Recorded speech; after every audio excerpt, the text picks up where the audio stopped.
What if your words had the power to move mountains? What if you could walk into any room and command the attention of everyone there, simply by speaking? Leadership is about more than just making decisions. It's about inspiring action and driving change. And one of the most effective tools to do this is communication. But great communicators aren't born, they're made. This audiobook will guide you through the step-by-step process of becoming the leader who speaks with purpose, precision, and authority. You'll learn how to craft your message, control your emotional tone, and adapt your words to inspire action in any situation.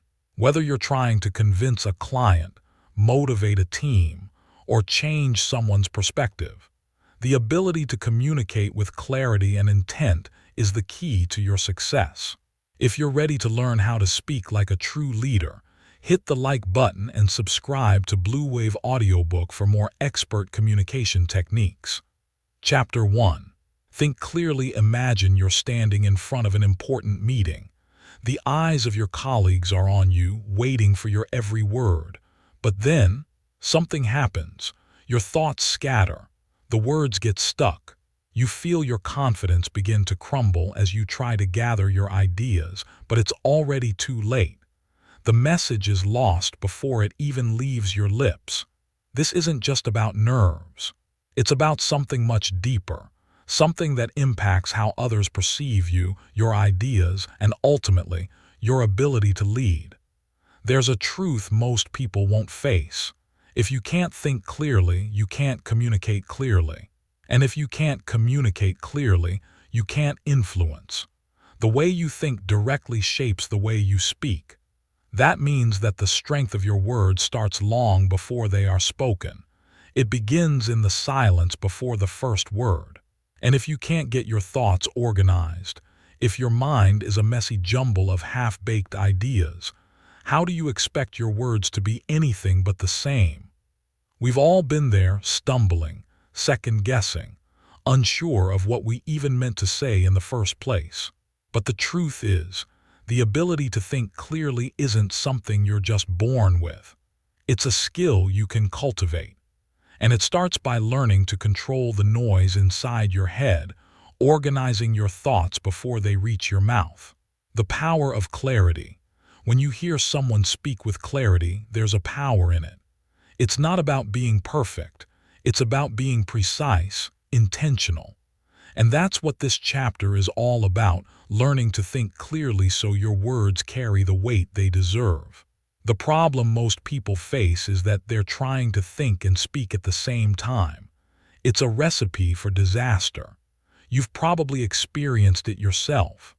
The more you try to force your thoughts into words without thinking them through, the messier it becomes. This chaos isn't a lack of intelligence or skill. It's a lack of clarity. Your mind is like a desk. If it's cluttered with papers, distractions, and noise, how can you expect to find the one important piece of information you need? But when you clear the clutter, when your thoughts settle, suddenly everything is easier to navigate. Your ideas become sharp, focused, and ready to be delivered with purpose. The art of the pause. Let's think about the art of pausing. It's a tool that many leaders use but few understand. In those brief moments of silence, clarity is born. A pause isn't weakness, it's power. Consider this. How often have you heard someone rush through a sentence because they were afraid of a quiet moment? That pause, that brief moment to gather your thoughts, is when true clarity lives. It's when your mind settles and your words come into focus. It's the reason great leaders speak less but make their words count. The shift in perspective. And that's where the magic happens. When you slow down, when you allow yourself to think before speaking, you give yourself space to let your thoughts breathe. And that's where clarity lives. People don't just follow others because they talk fast or loud. They follow them because they speak with intention. Their words are grounded in understanding. They carry weight because they come from a place of clarity. A simple test. Here's a simple test you can use to measure your clarity. The single sentence test. Can you summarize your main idea in one clear, concise sentence? If you can, you're on the right track. If you can't, it's time to pause, regroup, and organize your thoughts before moving forward. And here's the thing. Clear thinking is not just about removing mental clutter. It's about finding that sweet spot between urgency and calm. When you speak from a place of clarity, you don't feel rushed. You don't fear silence. You speak from a place of authority, knowing your message will land with precision. Grounding yourself. So, how do you develop this clarity? It starts with grounding yourself before you speak. Ask yourself these simple questions. What do I truly want to communicate? What is the simplest, clearest way to say this? Am I speaking from clarity or emotion? When you answer those questions, you cut through the noise. You focus on what truly matters and your words follow suit. And as you practice this, something incredible happens. The clarity you cultivate internally will radiate outward, shaping how others perceive you and how they respond to you. You don't need more information. You don't need to speak louder or faster. You just need to think clearly. Because when you speak with clarity, everything else falls into place. Your presence becomes stronger, your leadership becomes visible, and your influence becomes undeniable. Mini hook for next chapter. But clarity alone won't get you where you need to go. There's another crucial element to powerful communication, one that will instantly transform the way you're perceived. And that, my friend, is calm authority. Stay tuned. If you're enjoying this story, don't forget to like and subscribe to Bluewave Audiobook for more powerful content like this. Chapter 2. Speak with calm authority. What if I told you that you don't need to shout to be heard? You don't need to rush to be understood. And you certainly don't need to perform to gain respect. The truth is, the most powerful voices in the room aren't the loudest. They are the calmest, the most grounded, the voices that bring stillness with them, not chaos. This is where calm authority comes in. It's the secret weapon of the most respected leaders, the ones whose words command attention without a single scream. It's not about dominating the conversation.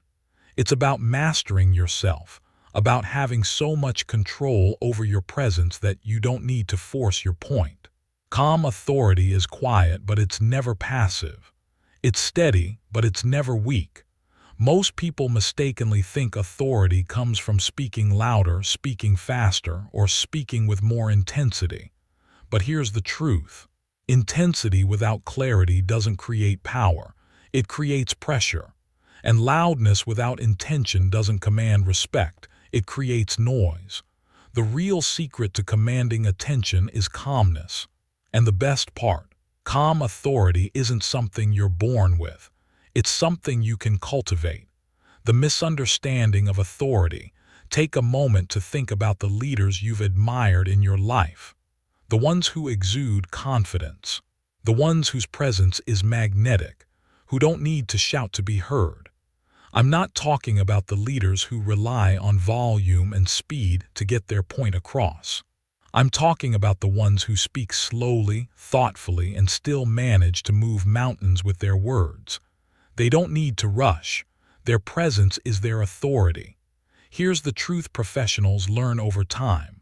Authority isn't about how loud you speak. It's about how calm you are when you speak. Calmness is the backbone of true authority. When you are calm, you become the steadying force in any conversation. You create space for your words to land with weight, for your message to be heard clearly.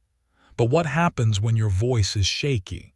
What happens when you speak too fast, or worse, when your voice cracks under pressure? Even the best ideas can sound weak if they're delivered without composure, and people pick up on that. The shakiness in your voice signals a lack of control, and lack of control doesn't breed trust. It breeds uncertainty. Calmness in action. When was the last time you heard someone speak with perfect control in a tense moment? Maybe it was during a heated meeting or an argument. No matter how high the stakes, they spoke with a steady voice, unshaken by the rising tension. That is calm authority in action. The great leaders in the world have mastered this, the ability to stay calm under pressure, the ability to ground themselves no matter how chaotic things get. And you can do the same. It starts with one simple yet powerful thing: your breath. When your breath is shallow, your voice becomes thin and weak. When your breath is rushed, your message sounds desperate. But when your breath is deep and steady, everything aligns. Your tone deepens, your pacing slows, and your words come from a place of calm assurance. This is the foundation of calm authority. It's the act of choosing your response instead of reacting to your environment. The power of breathing. Think of your breath as the anchor of your presence. It's the root that holds everything else in place. Your breath controls your tone, your pacing, and even your thoughts.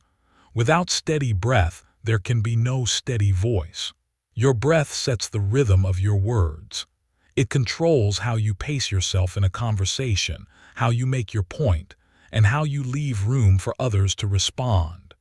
When you practice controlled breathing, you naturally slow down.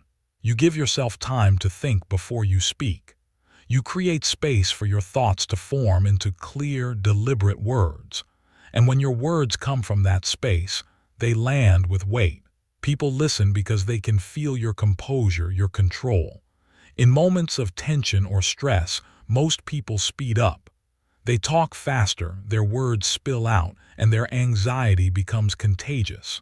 But calm authority doesn't speed up. It slows down.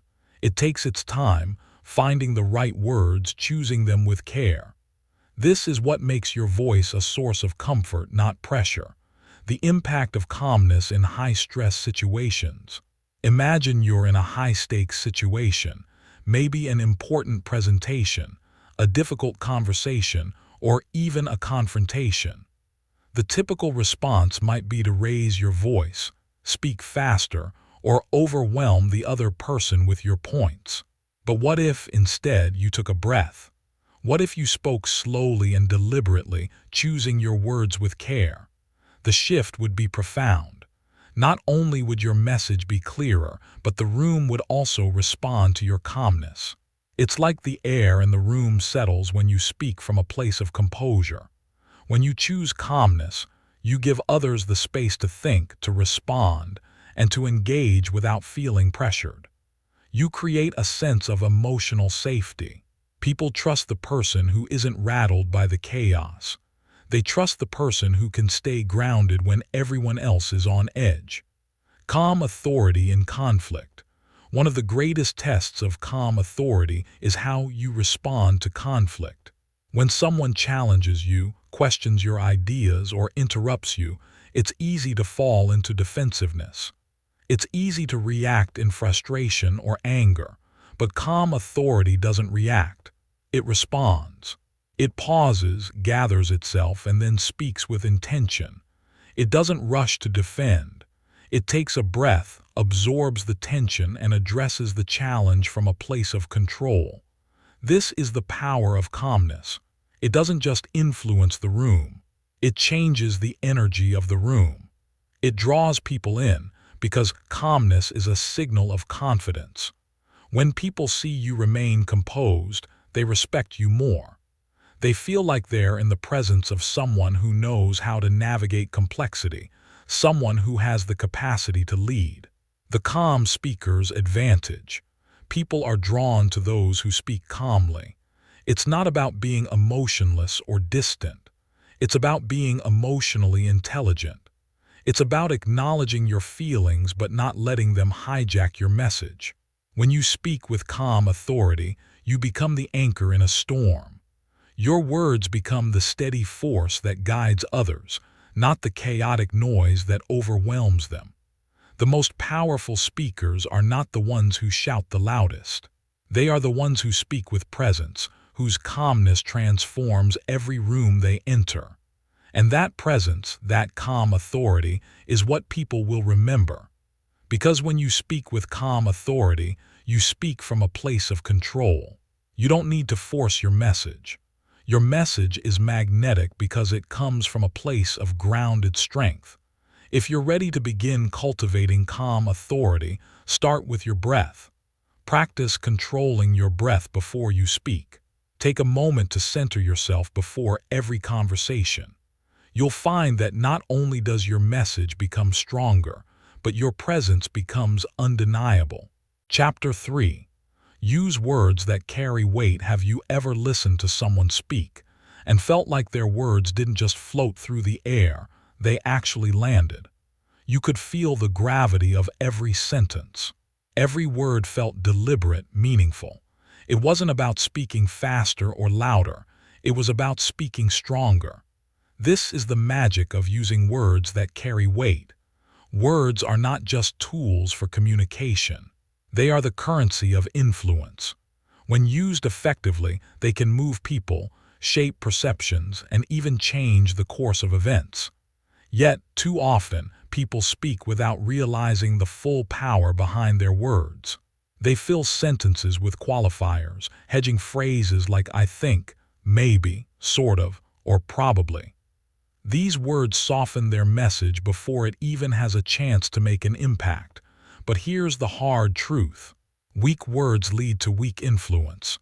If your words don't carry weight, you won't move anyone. You won't inspire action. You won't lead. A leader doesn't hide behind vague language. A leader speaks with precision. A leader uses words that demand attention, words that carry the weight of their thoughts and intentions.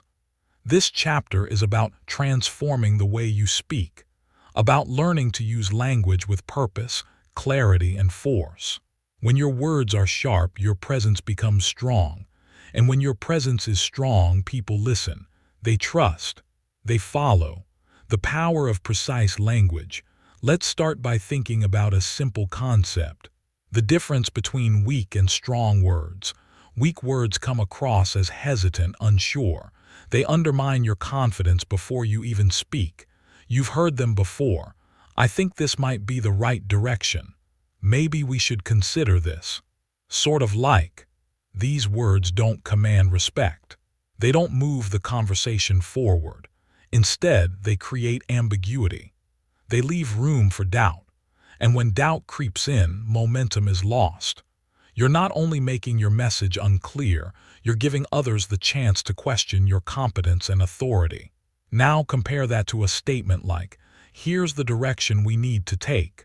We will consider this option because it aligns with our goal." This is the strategy we are using. Notice the difference.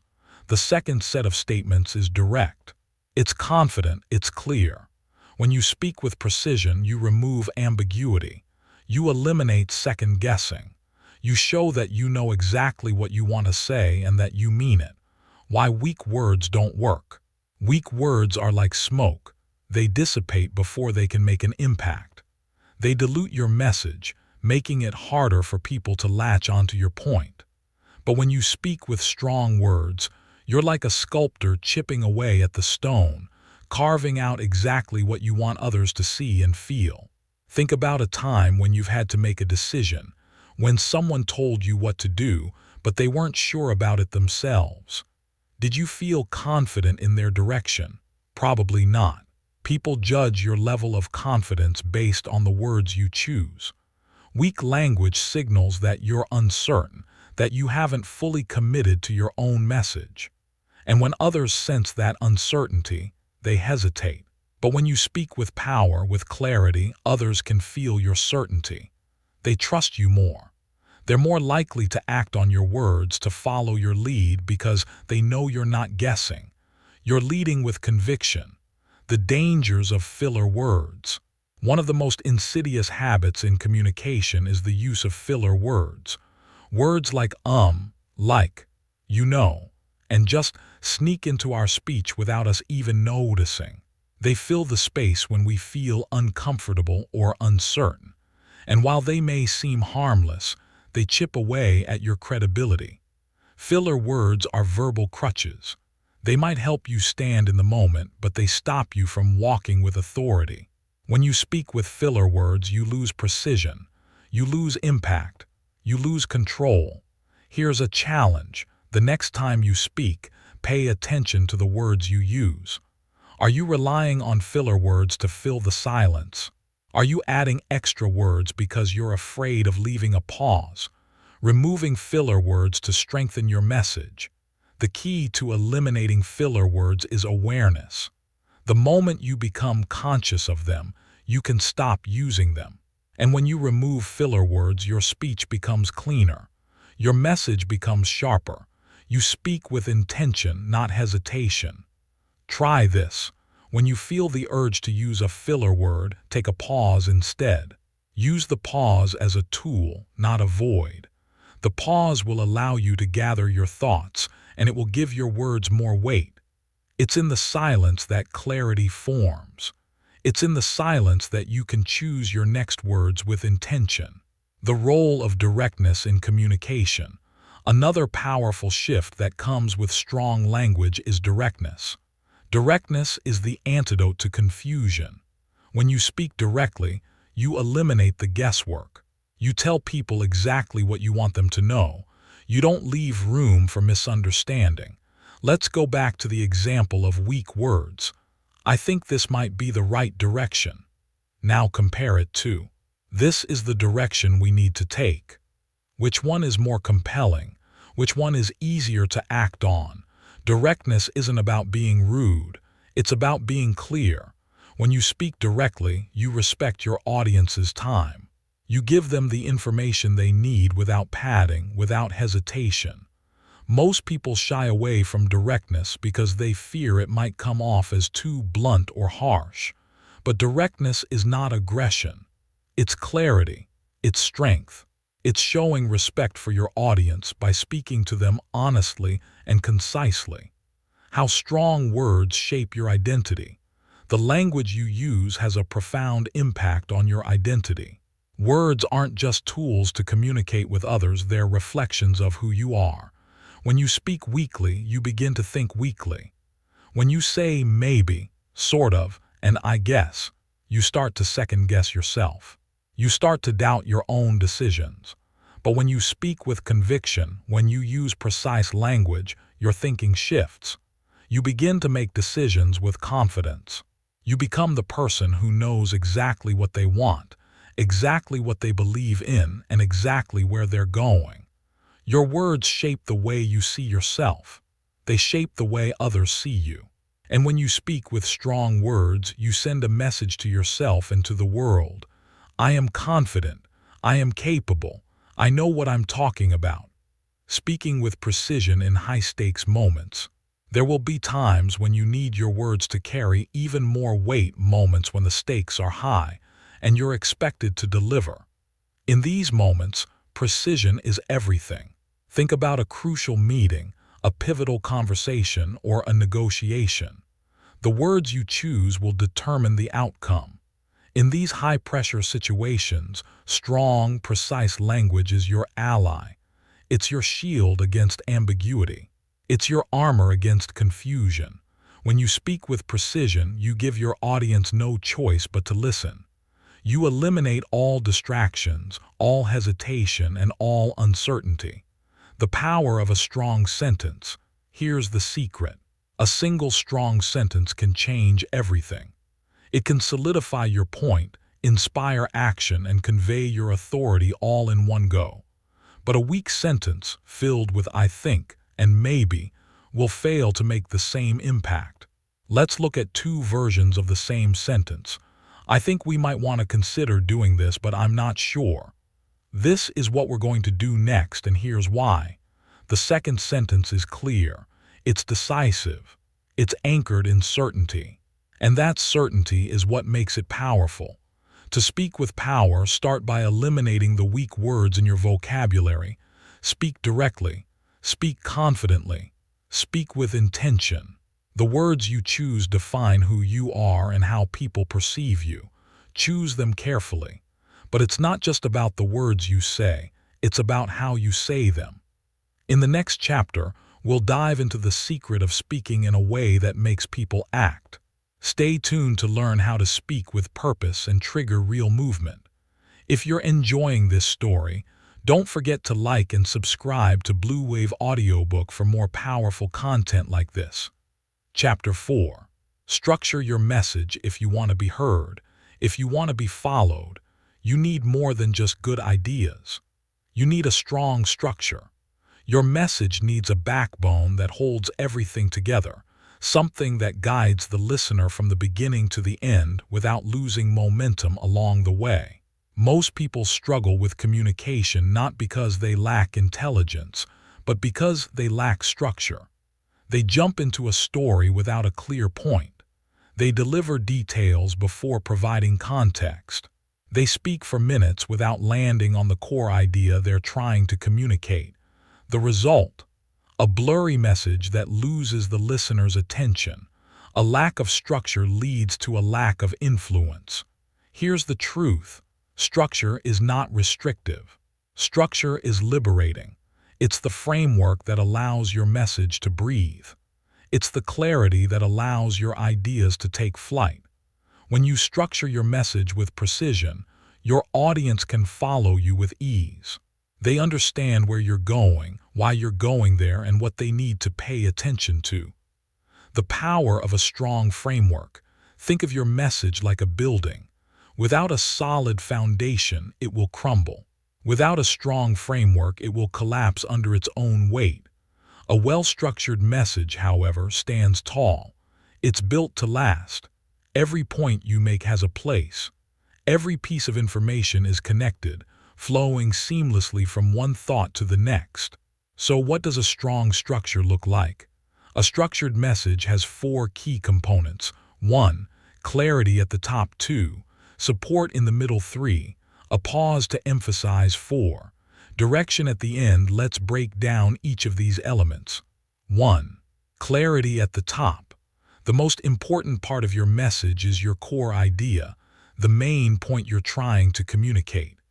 Too often, people start with a long story or a build-up, but that's not what grabs attention. If you don't land your point early, you risk losing your audience's focus. The clarity of your opening statement sets the stage for everything that follows. When you lead with your point, you give your audience something to latch onto immediately. They know what to focus on. They know what the conversation is about. And because they know where you're headed, they're ready to follow. Imagine walking into a meeting and starting with this. Let me show you the solution we've come up with. Versus, I'm going to share the direction we need to take to achieve our goal. The first example makes people wait for the punchline. The second example lands the point right away. You've given them clarity. Now they're invested in hearing how you'll support it. 2. Support in the middle. Once you've made your point clear, the next step is to back it up. The middle of your message is where you provide the evidence, the examples, the reasoning that supports your idea. But here's the catch. Too many people throw in too much information. They overload the audience with unnecessary details, confusing them and making it harder to focus on the key message. Support doesn't mean dumping everything you know. It means providing just enough to reinforce your point. The best communicators understand that less is often more.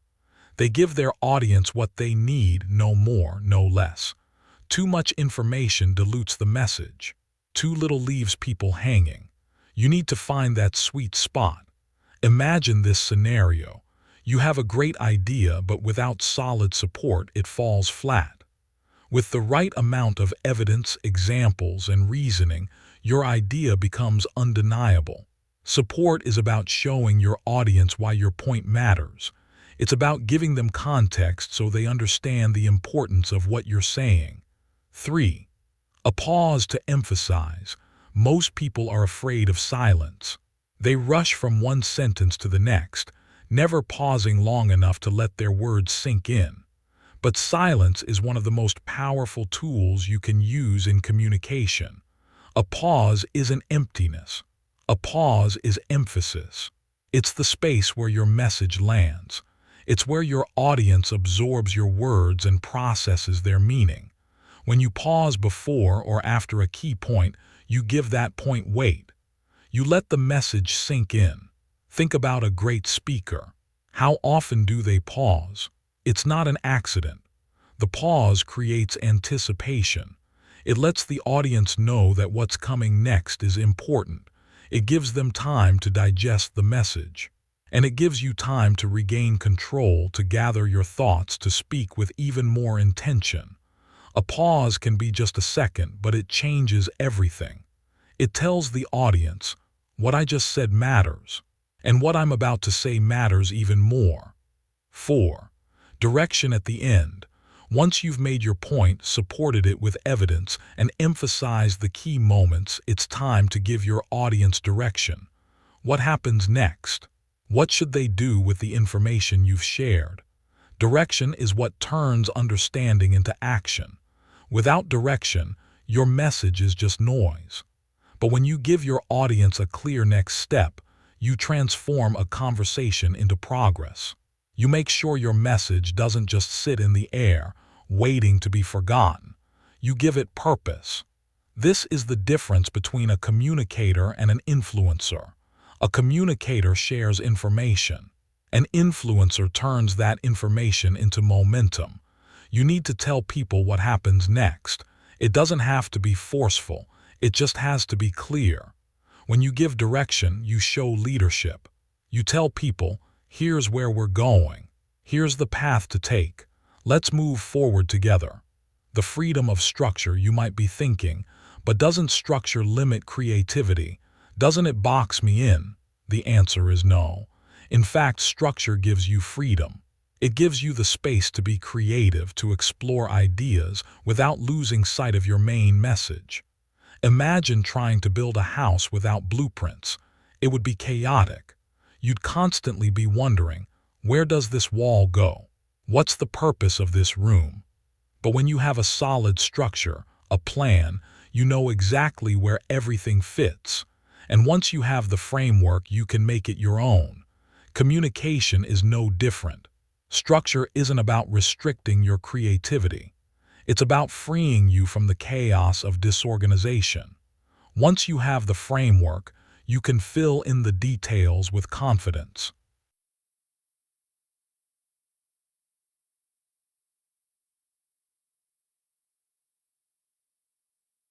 The next time you need to communicate a message, whether in a meeting, a conversation, or a presentation, remember this structure. Start with clarity. Provide strong support. Use pauses for emphasis. End with direction. This will transform your communication, turning it from a jumble of ideas into a powerful, impactful message that people will follow. When your message is structured, your presence becomes structured. When your words have a clear path, your influence becomes clear. Structure isn't just an organizational tool. It's a leadership tool. It's the backbone of your influence. But having a structured message is only part of the equation. To truly lead, you need to make people act on what you've said. In the next chapter, we'll explore how to speak in a way that drives action and creates momentum. Stay tuned. Chapter 5. Speak to make people act. Have you ever left a conversation where everyone agreed with what was said, nodded their heads, and then nothing changed? You didn't hear from them again. No action was taken. No progress was made. It was just an empty agreement. But what if you could speak in a way that made people move, that transformed your words into action? Understanding is not the same as action. Agreement is not the same as behavior. And nodding isn't the same as commitment. When your words don't move people to act, then you're not truly influencing them. You're just talking. This is one of the biggest misunderstandings about communication. People think that if they're clear enough, if they explain themselves well enough, their audience will take action. But clarity without action is a hollow message. It's a message that gets forgotten once the conversation is over. The power of your words lies in their ability to create momentum, to inspire movement, change, and commitment. This chapter is all about unlocking that power. If you want your words to inspire action, you have to speak with intention. You have to speak with purpose. You have to know exactly what you want your audience to do and then make it crystal clear. If your words don't move people to do something, then they've failed to fulfill their purpose. The gap between understanding and action. Think back to a time when you agreed with someone in a conversation. Maybe it was a colleague, a friend, or even a leader. They made a solid point, you agreed with them, you understood what they were saying, and yet nothing changed. You walked away with the same understanding but no tangible outcome. Here's the problem. Understanding doesn't drive action. Agreement doesn't create change. We can nod our heads all day long, but until we act, we're stuck in the same place. And if you want to be a true influencer, you need to understand this crucial distinction. Communication is not just about being heard, it's about making people move. The power of action-driven communication. Imagine a leader who walks into a room, lays out a plan, and speaks with such clarity, such conviction, that everyone around them can't help but feel energized to act. Their words don't just make the audience understand. Their words make the audience move. This is action-driven communication. When you speak with the clear intention to trigger action, everything about your delivery changes. Your tone sharpens. Your words become more focused. You speak with the belief that your message is meant to change something. If your goal is simply to explain or be understood, your message will fall flat. But if your goal is to inspire action, your message will spark a fire. Action is the heartbeat of influence. If your words don't change what someone thinks, feels, or does, they haven't reached their full potential. The power of clear direction.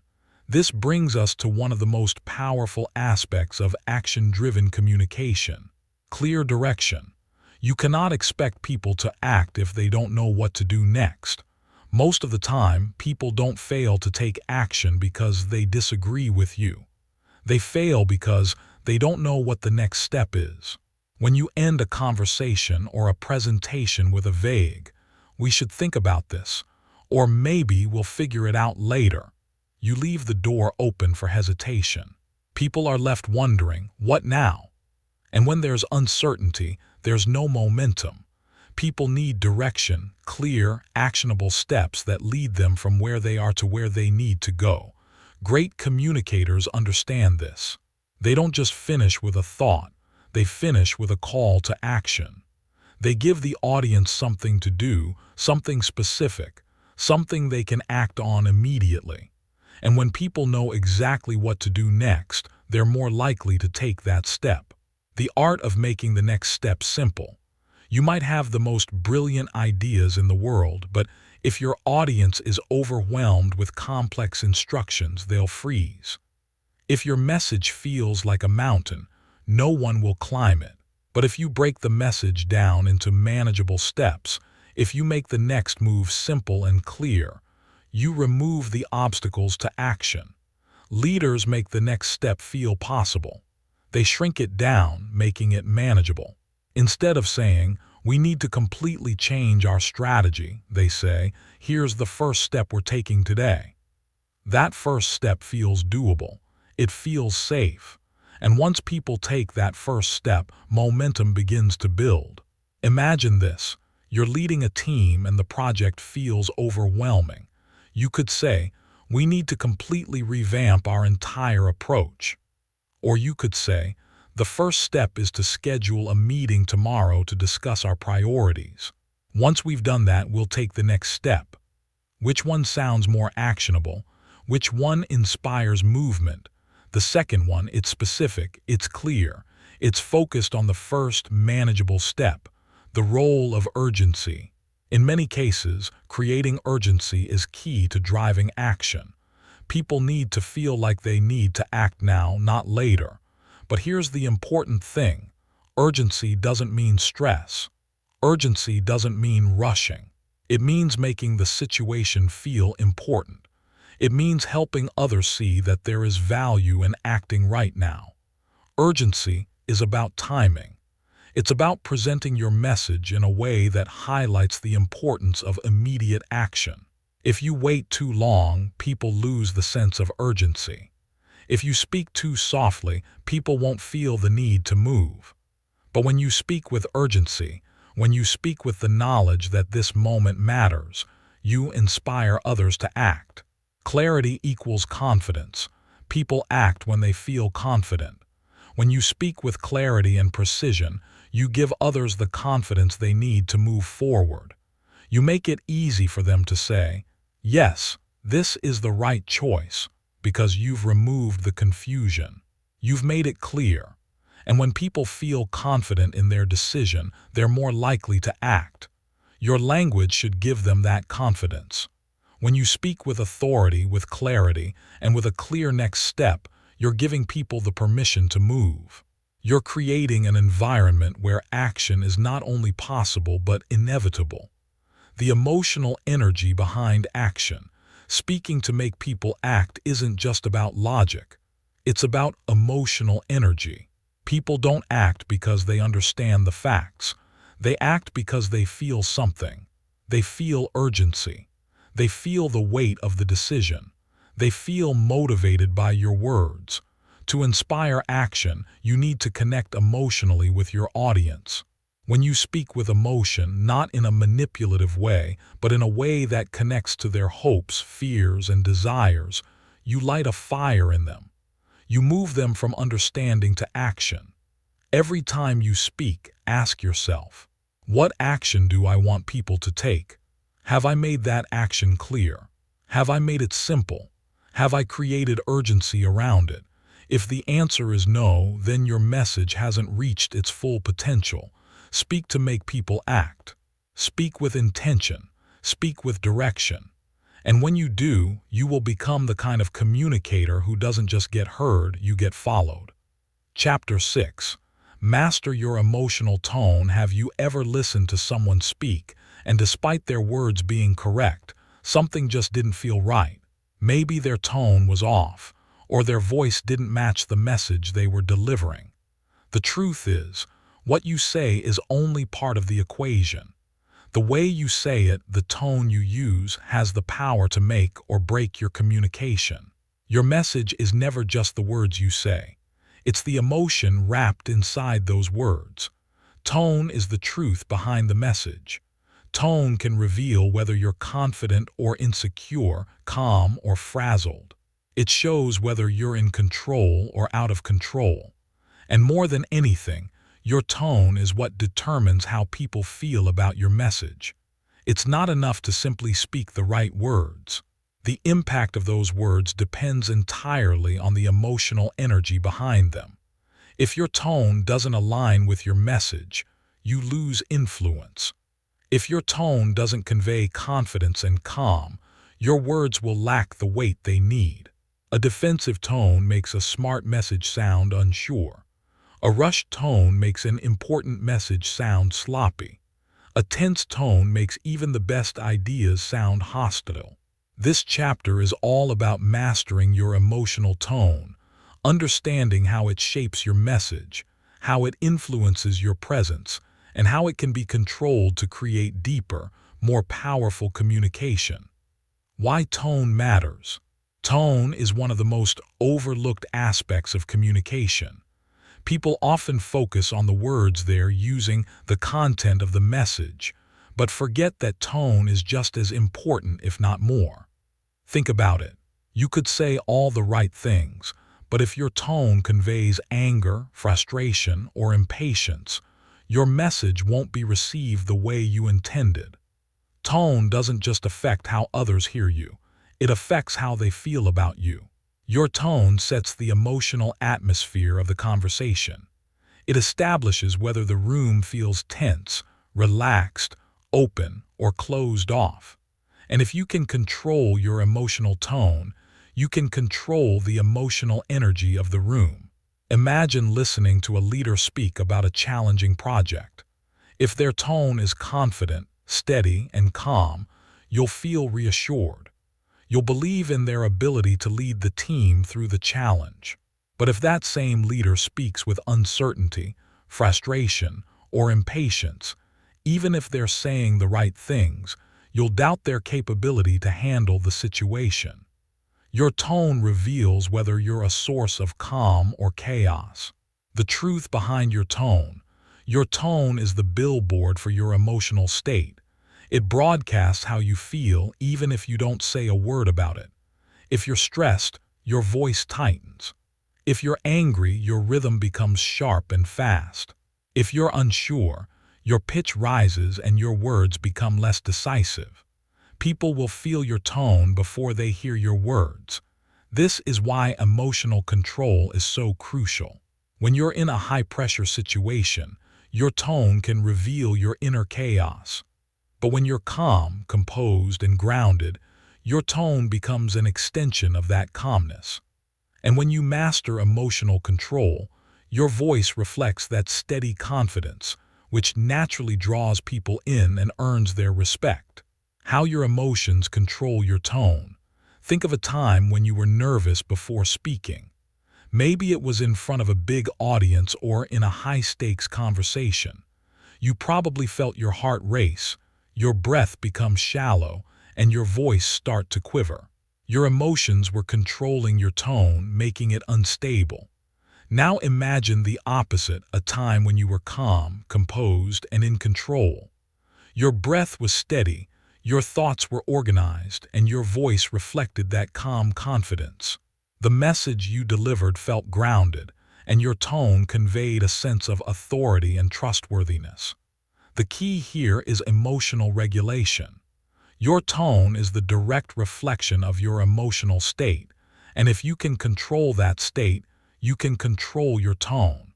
When you're nervous or angry, you're more likely to speak too fast or too sharply. But when you're centered, you can slow down, speak with purpose, and choose the right words. The difference between reacting and responding. One of the most powerful ways to master your tone is by learning the difference between reacting and responding. A reaction is emotional. It's an instinctual response to the situation. A reaction happens in the moment, often without thinking, and it's driven by whatever emotional state you're in. A response, on the other hand, is intentional. It's thoughtful. It's controlled. And it's in these moments of response that you can truly shape your tone. When you respond instead of react, you regain control of your emotions, and your tone follows suit. You don't let stress or anger dictate how you speak. You choose your tone intentionally. For example, when someone challenges you or questions your ideas, your natural reaction might be to get defensive, raising your voice or speaking faster. But a calm, controlled response, one where you take a breath and consider your words carefully, can change the dynamic of the conversation. It signals strength. It signals control. It signals leadership. Breathing and pacing to control your tone. The foundation of emotional control is your breath. When you're feeling tense, your breath becomes shallow. When you're feeling anxious, your breath quickens. And when your breath becomes shallow, your tone becomes shaky. But when your breath is deep and steady, everything falls into place. Your voice stabilizes, your pacing slows, and your tone reflects the calmness you feel inside. One of the simplest ways to control your tone is by controlling your breath. When you find yourself becoming emotionally charged, take a moment to breathe deeply. Slow your pace. Focus on your breath and let it anchor you. The deeper and slower your breath, the steadier your tone will be. And when your tone is steady, people listen. They trust you more because your voice reflects your inner calm. Pacing also plays a crucial role in mastering your tone. If you speak too quickly, your tone can become frantic. If you speak too slowly, your message may lose momentum. The key is to find a rhythm that matches the importance of what you're saying. When you speak too fast, you sound anxious, unsure. But when you speak slowly and deliberately, you sound in control.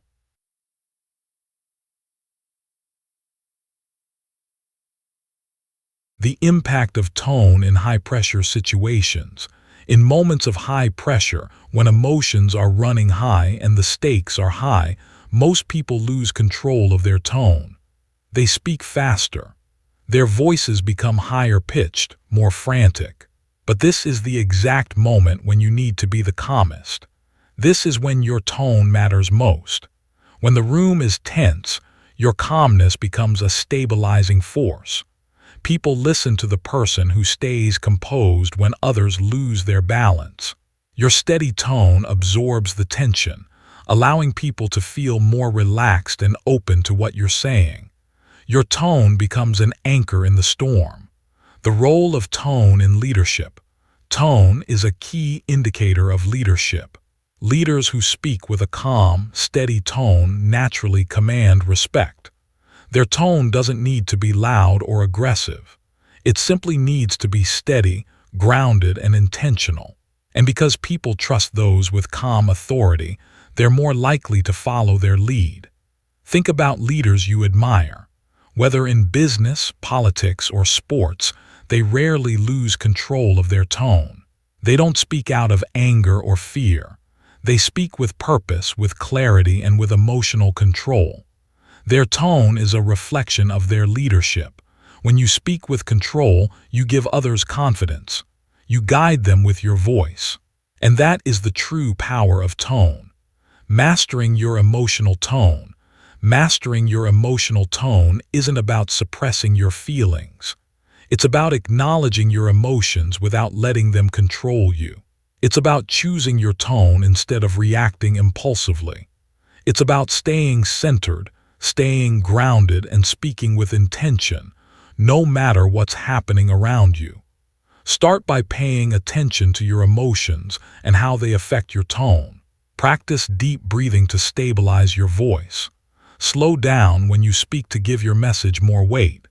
And always remember, your tone is a reflection of your inner state. The more you master your emotions, the more your tone will reflect confidence, control, and leadership. The next time you speak, take a moment to check in with yourself. Are you in control of your emotions? Is your tone steady? If not, take a breath, slow down, and regain your composure. You'll be amazed at how much more powerful your words become when they're delivered with a steady, calm tone. But having a steady tone is only part of the equation. To truly influence, you need to build trust with your precision and honesty. In the next chapter, we'll explore how to use language that doesn't just sound good but feels real. Stay tuned to learn how trust can become the foundation of your influence. If you're enjoying this story, don't forget to like and subscribe to Bluewave Audiobook for more powerful content like this. Chapter 7. Build trust with precision and honesty. Trust is the currency of influence. Without it, no amount of charisma, intelligence, or confidence will move people. Without trust, your words mean nothing. Without trust, your ideas fall flat. In fact, when trust is absent, the best ideas can sound like hollow promises, and the most convincing arguments can seem like empty rhetoric. If you want your words to land with power, if you want your influence to grow, then you need to master the art of speaking with precision and honesty. You don't build trust by sounding perfect. You build trust by sounding real. People aren't looking for flawless speeches or polished performances. They're looking for transparency, for clarity, for consistency. They want to know that what you say is grounded in truth, not sugar-coated for effect. They want to hear a message that's not just designed to impress, but to resonate. This chapter is all about speaking with precision and honesty. It's about removing the fluff and getting to the heart of what you're saying. It's about stripping away exaggerations, distractions, and half-truths, and instead, embracing the kind of communication that builds real, lasting trust. The power of precision. Words are not just tools for communication. They are the building blocks of your credibility. When you speak with precision, you show your audience that you respect their time and attention. You make your point clearly, without dragging it out with unnecessary details. Precision isn't just about being concise, it's about being accurate. When your language is precise, it's a signal to others that you know exactly what you're talking about. You don't need to hide behind vague language or cluttered explanations. The best communicators understand the power of specificity. They don't speak in broad strokes or generalizations. Instead, they get straight to the point, articulating their message in a way that leaves no room for confusion. When you speak precisely, you ensure that your audience understands exactly what you mean, and more importantly, they trust that you're not hiding anything. Think about the difference between these two statements. We need to do something about this issue. Here's the step we need to take to solve this issue, and here's why it matters. Which one is more actionable? Which one sounds more grounded in reality? The second one is specific. It gives clear direction, and clarity builds trust. The dangers of vague language. Vague language is the enemy of trust. When you speak in general terms, you leave room for interpretation, and that's when doubt creeps in. Doubt kills trust. If your message isn't clear, people will start guessing. They'll fill in the blanks with their own assumptions, and those assumptions may not be in your favor. Here's a truth that's uncomfortable but necessary. If you can't express yourself with precision, it's because you haven't thought it through. The more vague your language, the more unclear your thoughts, and the less clarity you have, the harder it is for others to trust you. When you speak vaguely, people may start questioning your expertise. They may start to wonder if you're unsure of your own message. But when you speak with precision, you immediately signal that you know exactly what you're talking about, and that's how trust begins to build. Honesty, the foundation of credibility. Honesty is a non-negotiable pillar of trust. You don't earn trust by being perfect or making exaggerated claims. You earn trust by being real. You earn trust by being honest, even when the truth is uncomfortable, even when it's difficult to admit. People can tell when you're being honest. They can also tell when you're not. Honesty doesn't mean brutal honesty. It doesn't mean being harsh or unkind. Honesty means being transparent and authentic in your communication. It's about telling the truth in a way that's thoughtful, considerate, and empathetic. When you speak honestly, you invite others into your world. You show them that you have nothing to hide. You make them feel safe because they know that what you say is real. Imagine this. Someone tells you they made a mistake, but instead of taking ownership, they say, "I could have done better, but it's not entirely my fault." Contrast that with someone who says, "I made a mistake and here's how I'm going to fix it." Which one builds trust? The second one. Because honesty isn't about pointing fingers. It's about taking ownership of your words and actions. It's about saying what you mean and meaning what you say. Precision and honesty in action. Let's talk about how precision and honesty work together. Precision gives your message direction. Honesty gives it depth. When you speak with both, you not only ensure that your audience understands you, but they believe you. You become someone they can trust, someone they can rely on. For example, "We should probably get this done soon." Vague, uncertain, lacks urgency. This task is crucial for our next steps, and we need to complete it by tomorrow to stay on track. Precise, honest, creates urgency. The second example doesn't just tell people what they need to do, it tells them why it matters, and it creates a sense of urgency. That's the power of precision combined with honesty.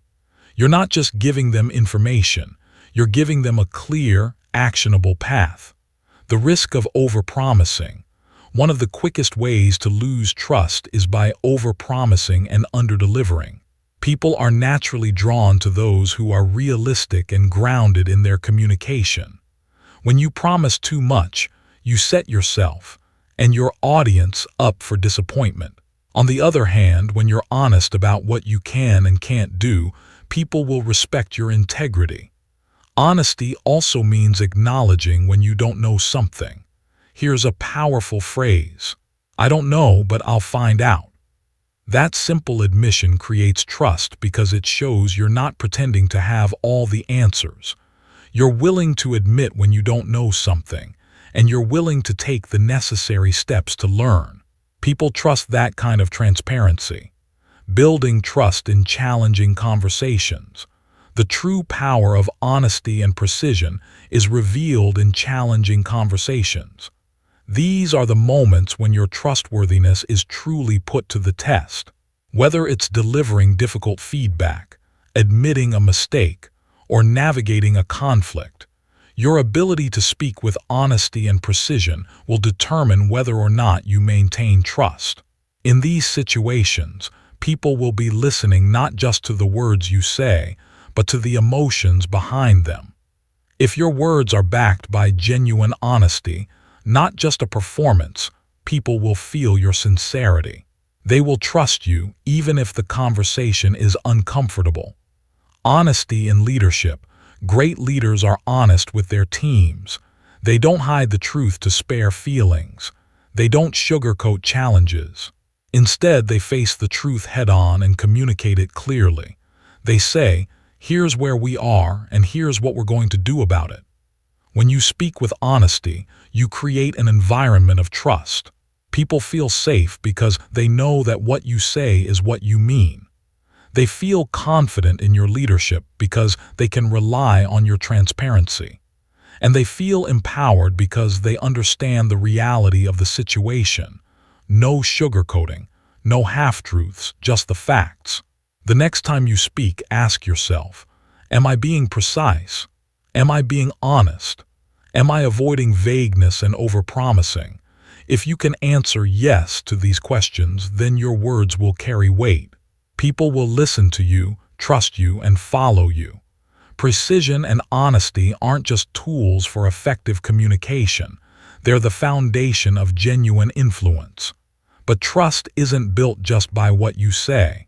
It's also about how you pause. In the next chapter, we'll explore how to use silence as a tool for greater impact. Stay tuned to discover how mastering the pause can elevate your influence. If you're enjoying this story, don't forget to like and subscribe to Bluewave Audiobook for more powerful content like this.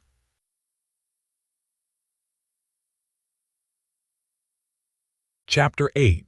Use silence as a tool. Silence is one of the most powerful tools in communication. And yet, it's the tool that most people fear the most. We rush to fill the silence in our conversations. We're afraid that a pause will make us look unprepared or awkward. But here's the truth. Silence is not weakness. Silence is strength. Silence is where your message gains weight.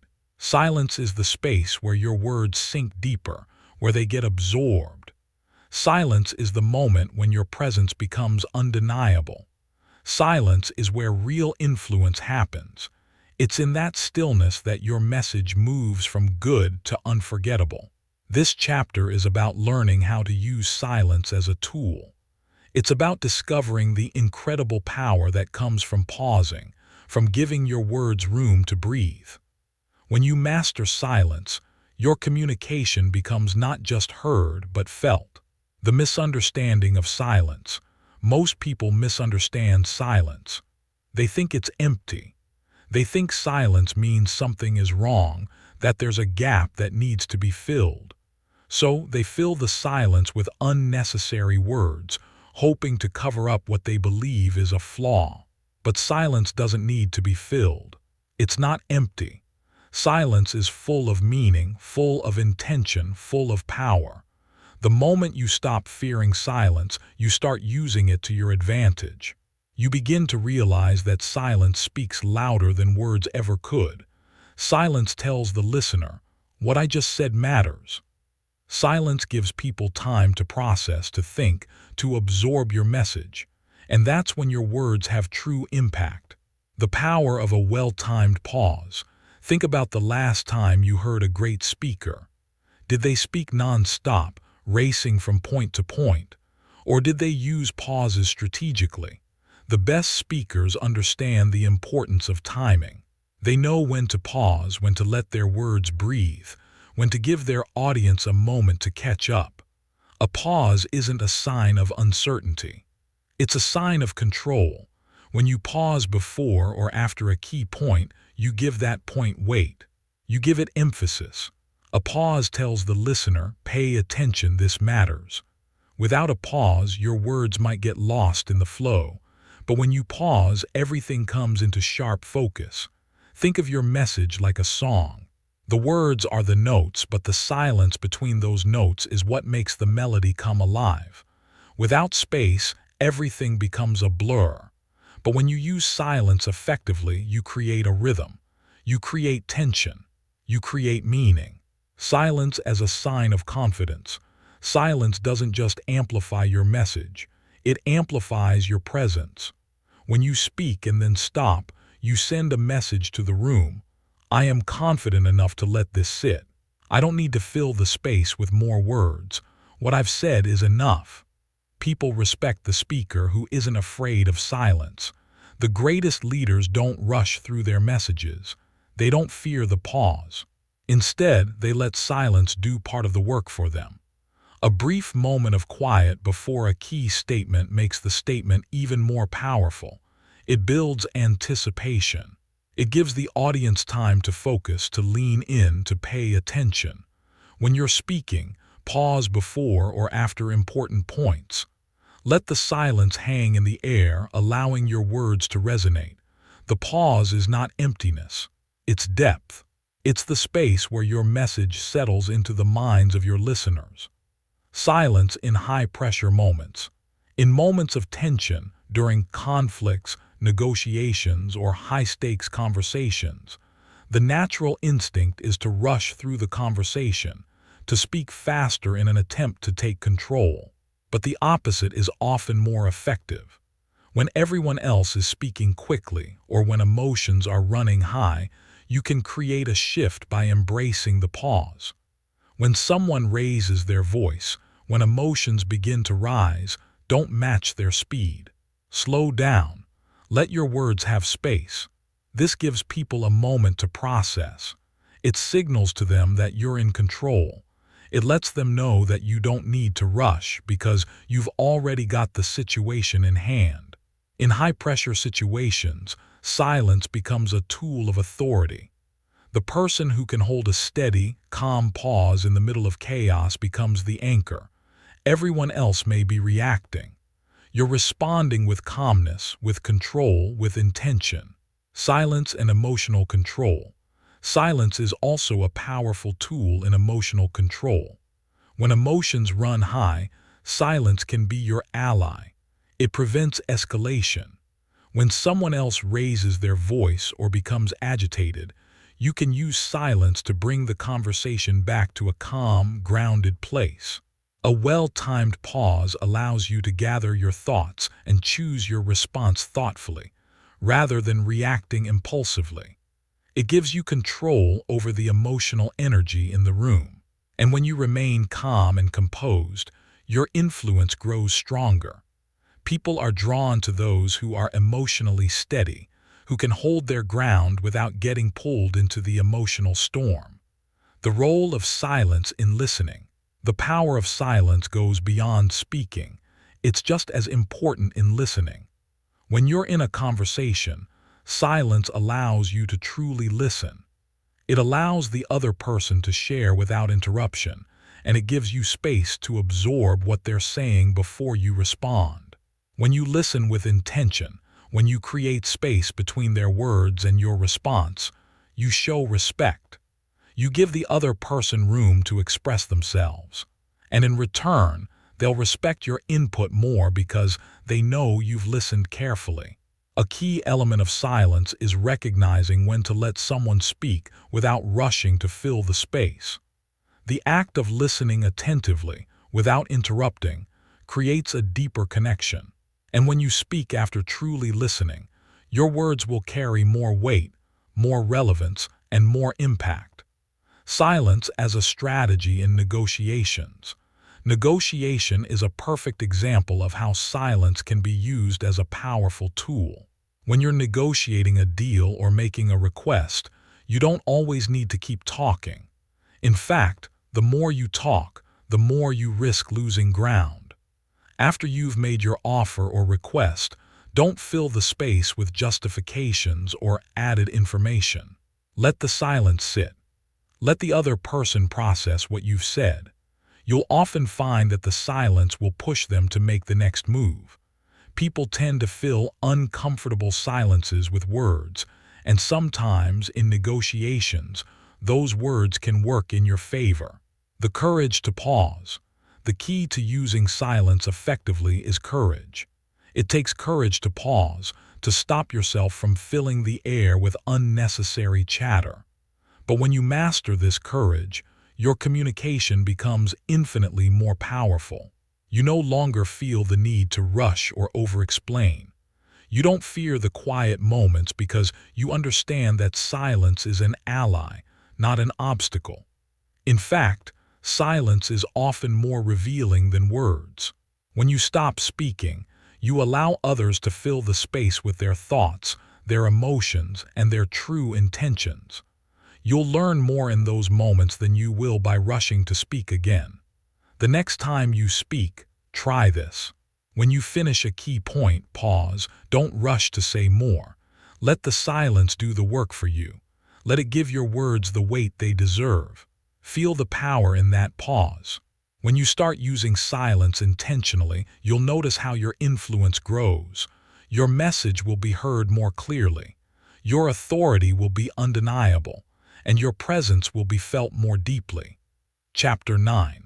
Read the room and adapt. Have you ever delivered a message that you thought was perfect, only to see the room completely disconnect? People staring blankly, tuning out, or even disagreeing, despite the fact that what you said made perfect sense. It wasn't your words, it was the energy in the room. The true art of communication isn't just in what you say, it's in how you adjust your message to the energy of the moment. And if you can read the room, you can change the conversation entirely. Influence is not just about what you say. Influence is about whether you say it at the right moment, in the right way, to the right energy. You can deliver the perfect sentence, but if the room isn't ready for it, it will fall flat. Timing can elevate your message or destroy it. Energy can lift your influence or silence it completely. The ability to read the room, to sense its mood, its pace, its unspoken dynamics, is what separates good communicators from unforgettable ones. This chapter is about understanding how to read the room and adapt your approach accordingly. It's the difference between speaking to people and speaking with people. It's the difference between pushing your message and landing your message. It's the difference between forcing influence and embodying influence. Once you master this skill, your communication will no longer feel like an uphill battle. It will feel like an effortless flow. The emotional climate of every room. Every room has its own emotional climate. Some rooms feel tense, heavy with unspoken thoughts. Some rooms feel open and ready for collaboration. Some feel impatient, eager to move on to the next thing. Others feel skeptical, where every word is questioned and every idea is examined with scrutiny. Most communicators don't notice these shifts. They don't pick up on the subtle clues that the room is sending. But great communicators know that every space has its own energy, and they adjust accordingly. Reading the room isn't about mind reading. It's about being aware. It's about noticing the small signals, body language, facial expressions, the tone of people's voices, the speed of their speech. These are all clues that tell you where the room's energy is. When you walk into a meeting, take a moment to observe before you speak. Watch how people are seated. Are they open or closed off? Are they leaning in or leaning back? Do they look engaged or distracted? These small cues reveal more than any spoken sentence could. When you pick up on them, you can adapt your message to fit the moment. The difference between pushing and landing your message. When you don't read the room, you're simply pushing your message out into the void. You're hoping it will land, but you have no idea whether the audience is in the right mental space to receive it. But when you read the room, you stop pushing. Instead, you guide your message in a way that fits the room's energy. If you're in a room full of skeptical people, pushing your ideas aggressively might only make them more resistant. But if you recognize the skepticism, you can adapt your approach. You might slow down, provide more evidence, ask more questions, or even acknowledge their concerns directly. This shift makes people feel heard. It makes them feel understood. And once people feel understood, they're more likely to open up to your message. Reading the room allows you to know when to pull back, when to lean in, and when to change direction entirely. It allows you to meet people where they are, instead of forcing them to meet you where you think they should be. The importance of emotional intelligence. Emotional intelligence is at the core of reading the room. It's the ability to understand and manage your own emotions, while also recognizing and influencing the emotions of others. This is the foundation of adaptability. If you can feel the shift in energy in the room, you can adjust your tone, pacing, or even the content of your message. For example, imagine you're in a team meeting and you can feel that the energy is low. People seem disengaged, distracted, and perhaps a little frustrated. If you continue to push forward with your original agenda, you risk losing them completely. But if you read the room, you can adjust. You might shift the conversation to something lighter, more engaging, or ask for feedback to re-engage the group. You might even acknowledge the energy in the room, asking, "I sense that we're all a bit overwhelmed today. How can we make this conversation more productive?" By recognizing the emotional state of the group, you show them that you're attuned to their needs, and that creates an opportunity for deeper connection and influence. Energy shifts and how to adapt. Energy shifts constantly. A room that starts off calm might grow tense as the conversation progresses. A room full of enthusiasm can suddenly become disengaged if the conversation takes a negative turn. The key to influencing in these situations is adaptability. The best communicators adjust their energy to match the room's needs. For example, in a meeting where the energy is tense, you might slow down and speak more softly. This brings the energy level down and gives people space to absorb your message without feeling overwhelmed. But in a room where the energy is low, you might inject some enthusiasm into your delivery, using your tone to bring the energy back up and reignite people's engagement. There's a rhythm to the room, and the more you're able to match that rhythm, whether it's by speaking slower, faster, softer, or louder, the more effective your message will be. When you force your energy onto the room, you create resistance. But when you flow with the energy in the room, your message lands with ease. The power of timing. Reading the room isn't just about adjusting your energy. It's also about timing. Timing can make or break your message. If you speak at the wrong moment, your words might be lost or dismissed. If you speak at the right moment, you can spark a conversation, inspire action, and make your influence felt. Let's say you're in a brainstorming session, and you notice the group is getting stuck on a single idea. Everyone is circling around it, but there's no forward motion. Instead of jumping in with your own opinion right away, you might wait for the right moment when the energy shifts, when the group is ready for something new.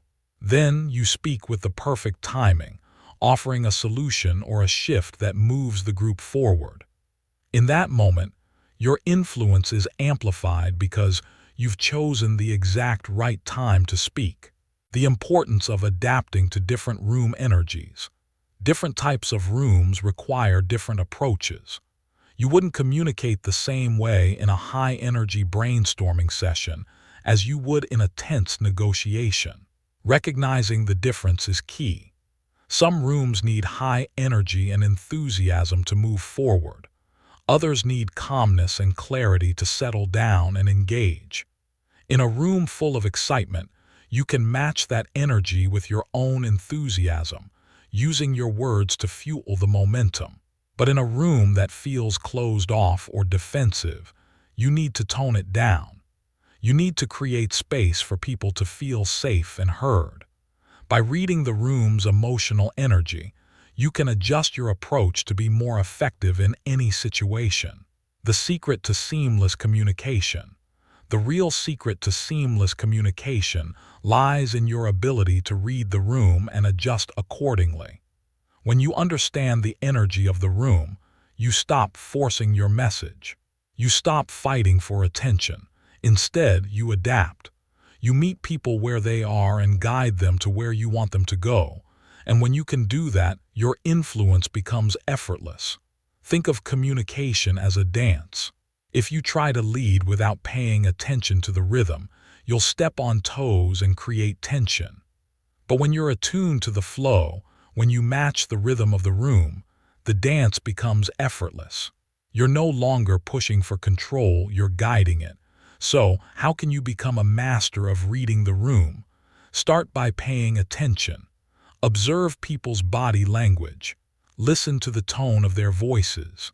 Feel the pace of the conversation. When you recognize shifts in energy, adjust accordingly. Slow down when necessary. Speed up when it's called for. Speak with empathy, clarity, and the perfect timing. The next time you step into a room, take a moment to sense the energy. What's the emotional climate? What does the room need? Once you understand that, you can communicate in a way that feels natural and powerful, and you'll see your influence grow exponentially.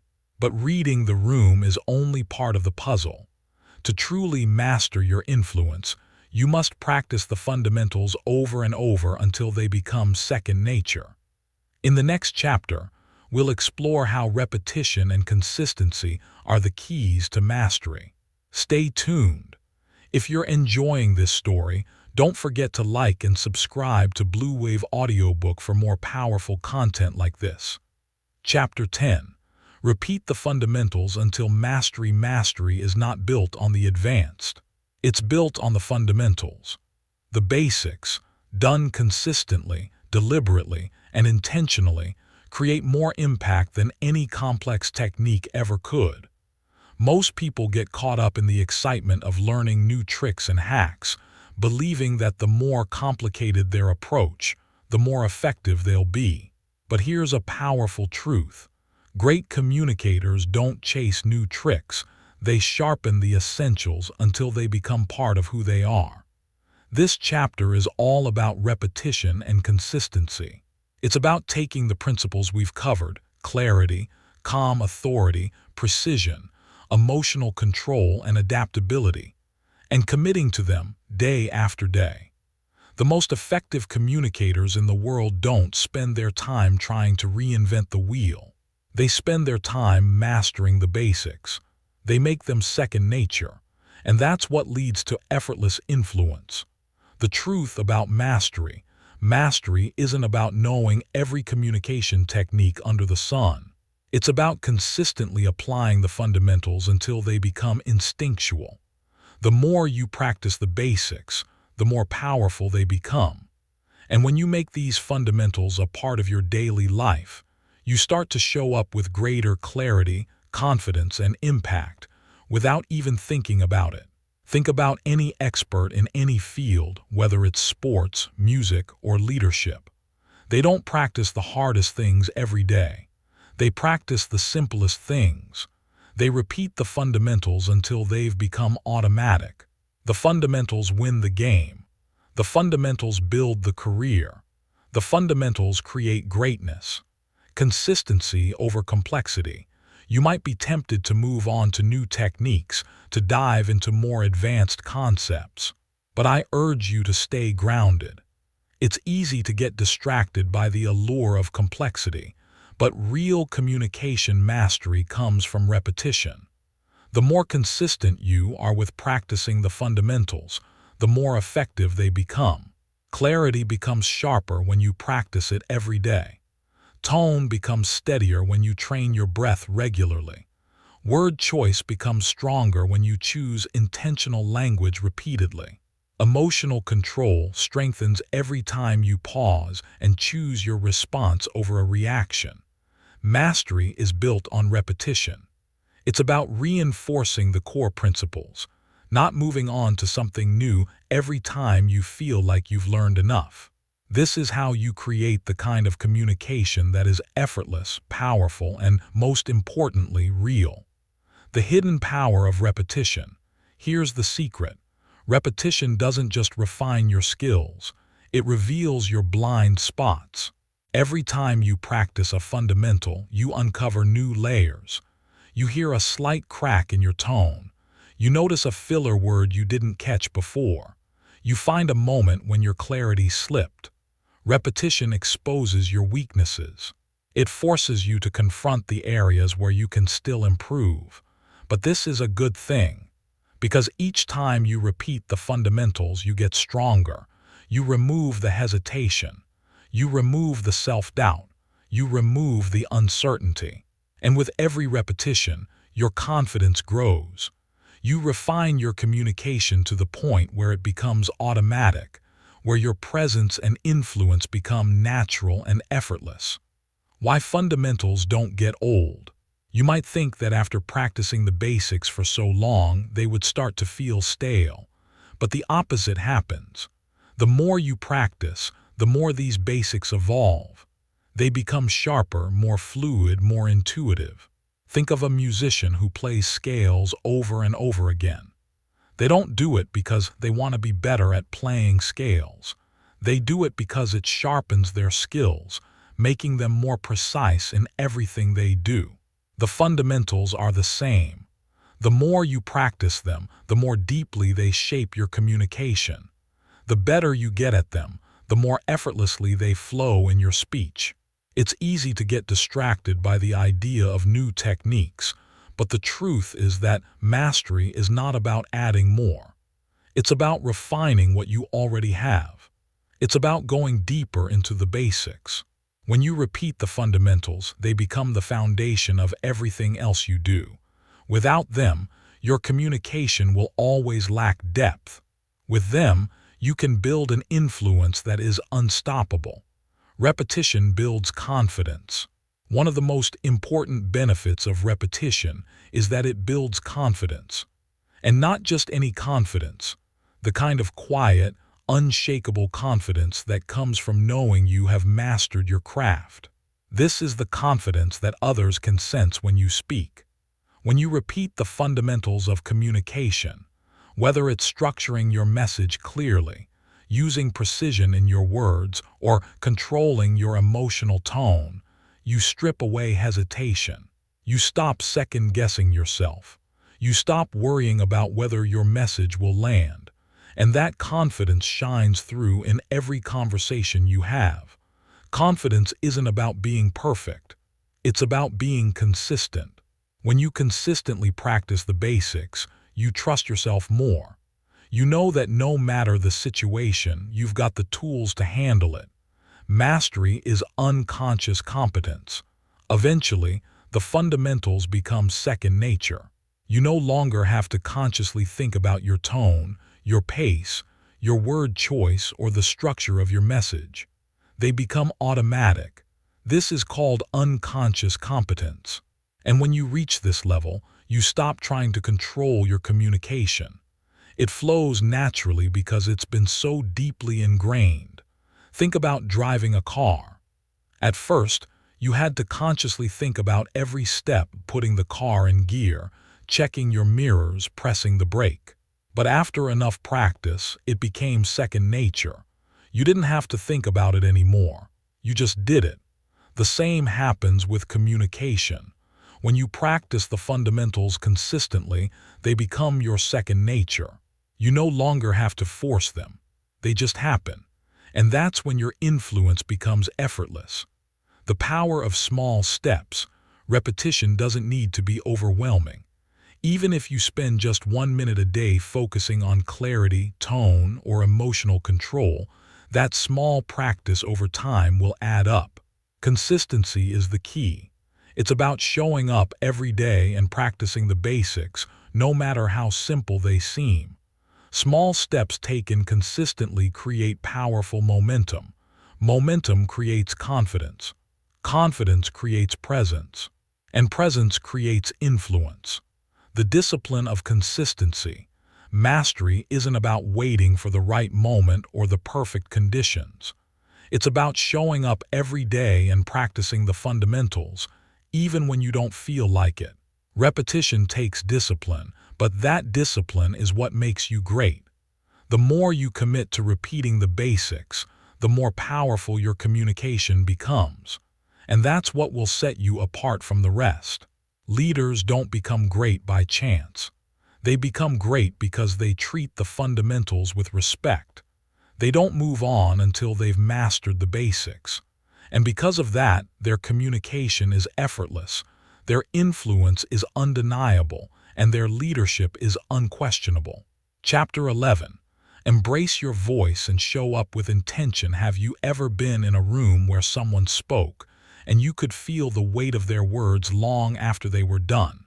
Their presence lingered. Their voice carried the message. It wasn't just about what they said. It was about how they showed up. The most powerful communicators don't just speak with their mouths, they speak with their entire presence. They own the room before they even open their mouths. And that power comes from one thing: showing up with intention. Every time you speak, you're not just delivering words. You're making a statement about who you are, what you believe, and what you stand for. Your voice isn't just a tool for communication. It's an instrument for influence. And if you want to be truly influential, you need to embrace the power of your voice and show up with intention. This chapter is about how to own your voice. It's about speaking with presence and purpose, not just with words. When you show up with intention, you make people listen. You command attention without demanding it. You create influence without forcing it. And that is the secret of the most magnetic communicators in the world. The power of presence. Presence is something that cannot be faked. You can't just walk into a room and expect people to automatically pay attention to you. Presence is earned. It's a combination of how you carry yourself, how you speak, and how you connect with others. And it begins with owning your voice. When you speak, do you feel like you have the space to be heard? Or do you shrink back, letting others dominate the conversation? The difference is intention. When you show up with purpose, your voice fills the room. It's not about volume or speed. It's about confidence. It's about the belief that your message deserves to be heard. And when you believe that, others will believe it too. The foundation of intentional communication. Intentional communication is about knowing exactly what you want to achieve before you speak. It's about being clear on your purpose and making every word count. So often, people speak without really thinking about the impact of their words. They speak out of habit, out of obligation, or to fill the silence. But when you communicate with intention, you make each moment of speaking count. Intentional communication requires that you stop and think before you speak. It's about considering the bigger picture, why you're speaking, who you're speaking to, and what you want to achieve. When you're intentional with your words, you guide the conversation in a way that aligns with your goals. How to own your voice. Owning your voice isn't just about speaking confidently. It's about speaking with authenticity. It's about using your voice as an expression of who you are, what you believe, and what you stand for. You're not trying to impress anyone. You're simply speaking with purpose, with clarity, and with conviction. The most influential people don't just have a loud voice or a polished speaking style. They have a voice that reflects their inner strength and purpose. Their voice is consistent with their message. It's grounded in their values and their vision. To own your voice, you need to align your internal beliefs with your external communication. Ask yourself, what do I believe in? What do I stand for? What message do I want to share with the world? When you have a clear answer to these questions, your voice will naturally reflect that authenticity. Your voice is your identity. Your voice is more than just a means of communication. It's a reflection of your identity. Every time you speak, you are presenting yourself to the world, and your voice carries the message of who you are. It's your unique fingerprint. No one else can replicate your voice, your tone, your rhythm. When you embrace your voice, you embrace your true self. You stop trying to be someone else. Stop trying to conform to others' expectations. Instead, you speak with the confidence that you are enough. Your message is enough. Your presence is enough. This authenticity is what makes your communication powerful. The more you embrace your voice, the more natural your influence becomes. People can sense when someone is being real. And when you're real, you earn respect. You build trust. And you make an impact. The role of body language in showing up.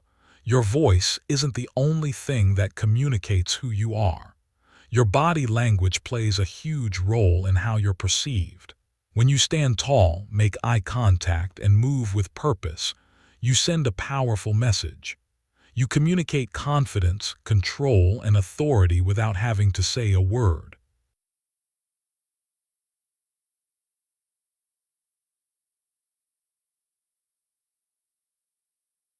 Body language and voice are deeply connected.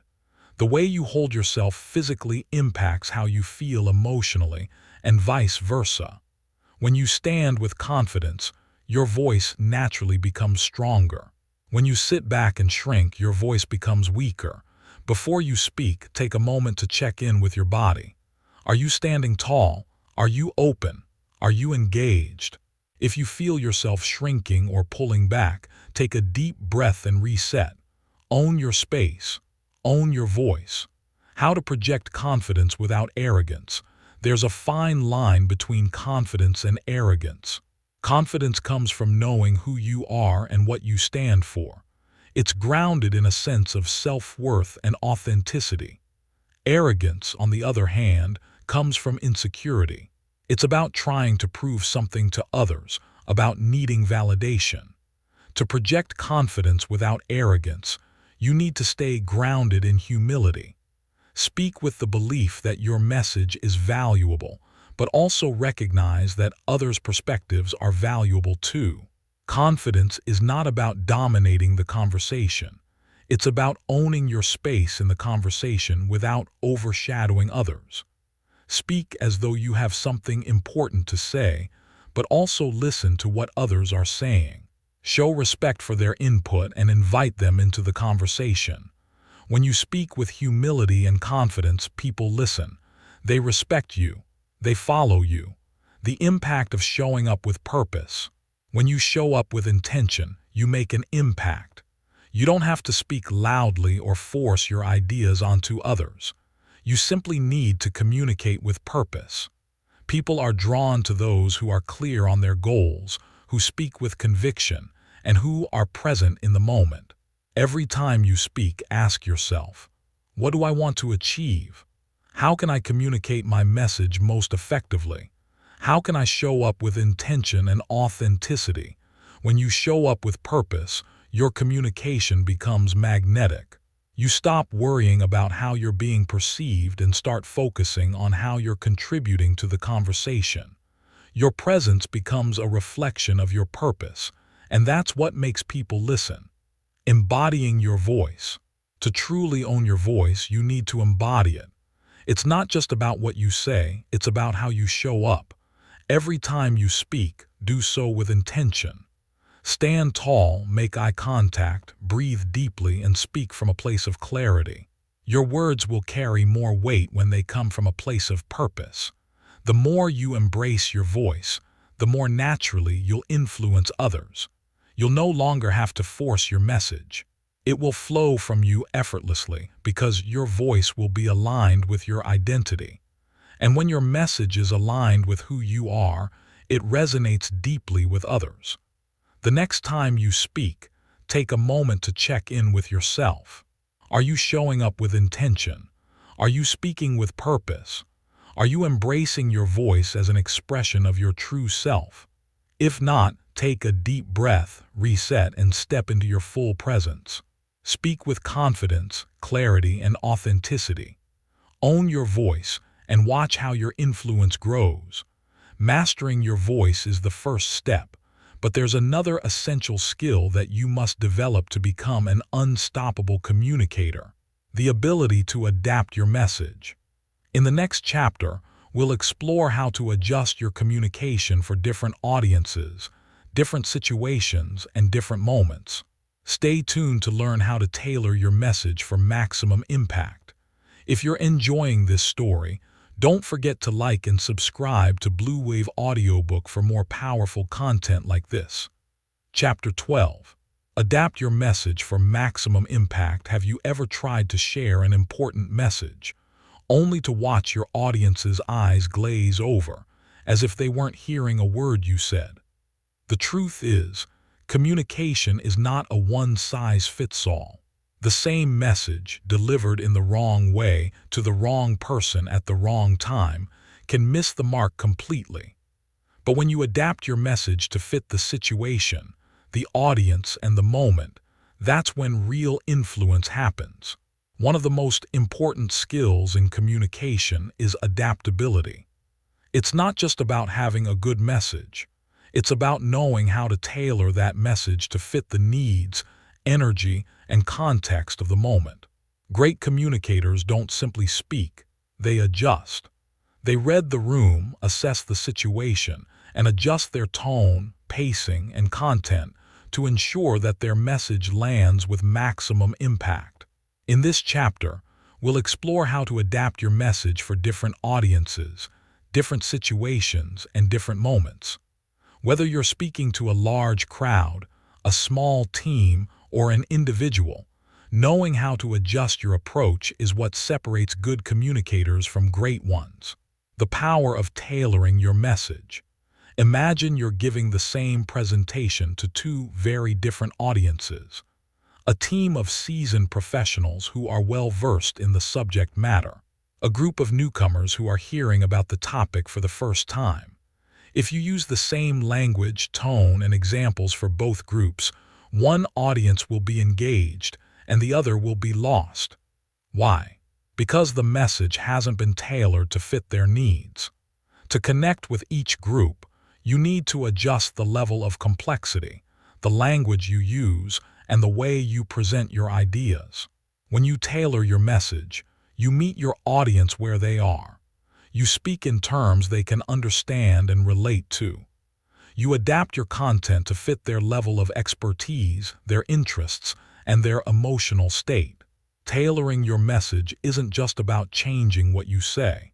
It's about understanding why you're saying it and making sure it resonates. Adapting to your audience's needs. Understanding your audience is the first step in adapting your message. Are they experienced or inexperienced? Are they skeptical or open-minded? Are they looking for inspiration, information, or practical solutions? To adapt your message effectively, you need to ask yourself, who is my audience? What do they already know? What do they need to hear from me? How can I make this message meaningful for them? Let's say you're delivering a message to a group of experts in your field. In this case, you don't need to explain the basics. Instead, you can dive deeper into the nuances of the subject, using advanced terminology and offering new insights. On the other hand, if you're speaking to beginners, you'll need to simplify your message, use more accessible language, and provide context to help them understand. The key is to match the complexity of your message to the level of knowledge and engagement of your audience. When you do, your words will resonate more deeply, and people will be more likely to act on them. Adjusting for different contexts. The context in which you're speaking also plays a critical role in how you adapt your message. The tone and delivery you use in a formal boardroom meeting will be very different from the one you use in a casual conversation with a colleague or friend. Adapting to the context means understanding the setting, the formality of the situation, and the expectations of the people you're speaking to. For example, if you're in a business meeting discussing financial performance, you'll want to speak with authority, using precise data and a formal tone. But if you're having a casual one-on-one conversation with a team member, you might adopt a more relaxed, conversational style to build rapport and foster collaboration. Each situation calls for a different approach. By adapting to the context, you ensure that your message is delivered in a way that aligns with the expectations and norms of the environment. The role of empathy in adaptation. One of the most powerful ways to adapt your message is by tapping into empathy. Empathy allows you to connect with your audience on a deeper level by understanding their feelings, motivations, and concerns. When you can read the emotional state of the room, you can adjust your message to speak directly to their needs. For example, if you sense that your audience is feeling overwhelmed, you might simplify your message and give them time to process. If your audience is excited and eager to act, you can match their energy and speak with enthusiasm to keep the momentum going. Empathy helps you gauge when to push forward and when to pull back. It allows you to adjust your tone and pacing to suit the emotional needs of the group. When you speak with empathy, you not only adjust your words, but you also adjust your emotional energy to align with theirs. Adapting to energy shifts. Energy shifts in the room are inevitable, but how you respond to them can make all the difference. You can feel the energy of the room change. The pace picks up, people become more animated, or, conversely, the room becomes tense and quiet. The key to powerful communication is responding to these shifts in energy, not resisting them. If you notice the energy is dropping, people seem disengaged or distracted, it might be time to inject a little more energy into your delivery. You might raise your voice slightly, shift your tone, or introduce a new, more engaging example. On the other hand, if you sense that the room is getting too excited or agitated, it might be time to slow down, use a softer tone, and bring the group back to a calmer, more focused state. Being able to read these shifts and adapt your approach accordingly will make you a more effective communicator. You'll be able to maintain control over the conversation, guide the energy, and keep your message on track. Adjusting your approach in real time. One of the greatest challenges in communication is adjusting on the fly. Sometimes, you won't have time to plan or rehearse. You'll need to adapt in real time based on how the conversation unfolds. The ability to do this effectively comes from experience, intuition, and practice. For example, if you're giving a presentation and you notice that people are starting to lose interest, you might switch gears, ask a question, or introduce an interactive element to re-engage the audience. If you're having a one-on-one discussion and the other person seems confused, you can adjust by asking clarifying questions or offering additional context. The key here is being responsive. Adapt your delivery, content, and approach based on the moment. Don't stick rigidly to a script. Be flexible, be aware, and be willing to make changes as needed. The power of storytelling in adaptation. One of the most effective ways to adapt your message is through storytelling. Stories are a powerful tool because they engage the emotions, make ideas easier to understand, and create a connection between you and your audience. But not all stories are created equal. The story you choose to tell must be relevant to the audience and the context. For example, if you're speaking to a group of entrepreneurs, you might tell a story about overcoming challenges in business. If you're speaking to a team, you might share a story of collaboration and success. The key is selecting the story that resonates with the emotional state and the needs of the audience. When you do this, your message comes to life, and people are more likely to remember and act on it. To communicate with maximum impact, start by considering who your audience is, what they need to hear, and what emotional state they're in. Then tailor your message to meet those needs. Adjust your tone, pace, and content to fit the situation. Use empathy to connect with your audience and energy to keep the momentum going. And most importantly, stay flexible. The best communicators know when to stick to their message and when to adapt on the fly. But adapting your message to the room is just the beginning. To become an unstoppable communicator, you must also master the fundamentals and repeat them until they become second nature.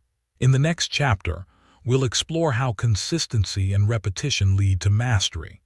Stay tuned. If you're enjoying this story, don't forget to like and subscribe to Bluewave Audiobook for more powerful content like this. Chapter 13. Master the fundamentals with consistency. Mastery is not a destination.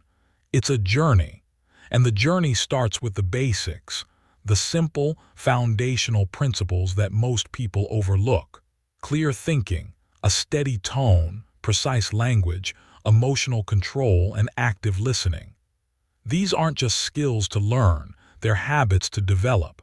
And the more consistently you practice these fundamentals, the more they become ingrained in your communication.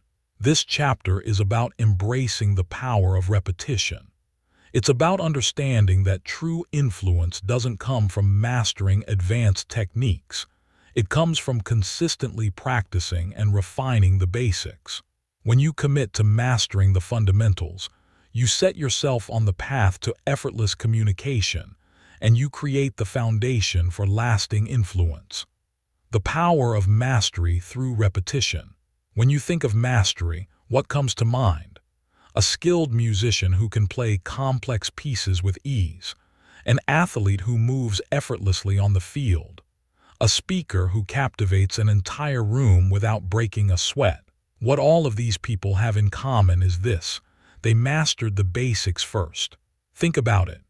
The greatest athletes don't focus on learning the newest, most complex moves. They focus on perfecting the basics, their form, their footwork, their technique. They practice these fundamentals day after day until they become automatic. Communication is no different. Whether you're speaking to a crowd, having a one-on-one conversation, or leading a meeting, your success depends on your ability to consistently execute the basics. Clear thinking, steady breathing, precise language, emotional control. These are the fundamentals that shape your influence.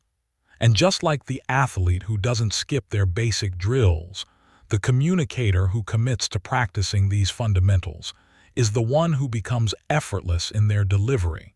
Mastery is not built in a single moment. It's built through repeated practice, day after day, conversation after conversation. Repetition is the path to internal confidence.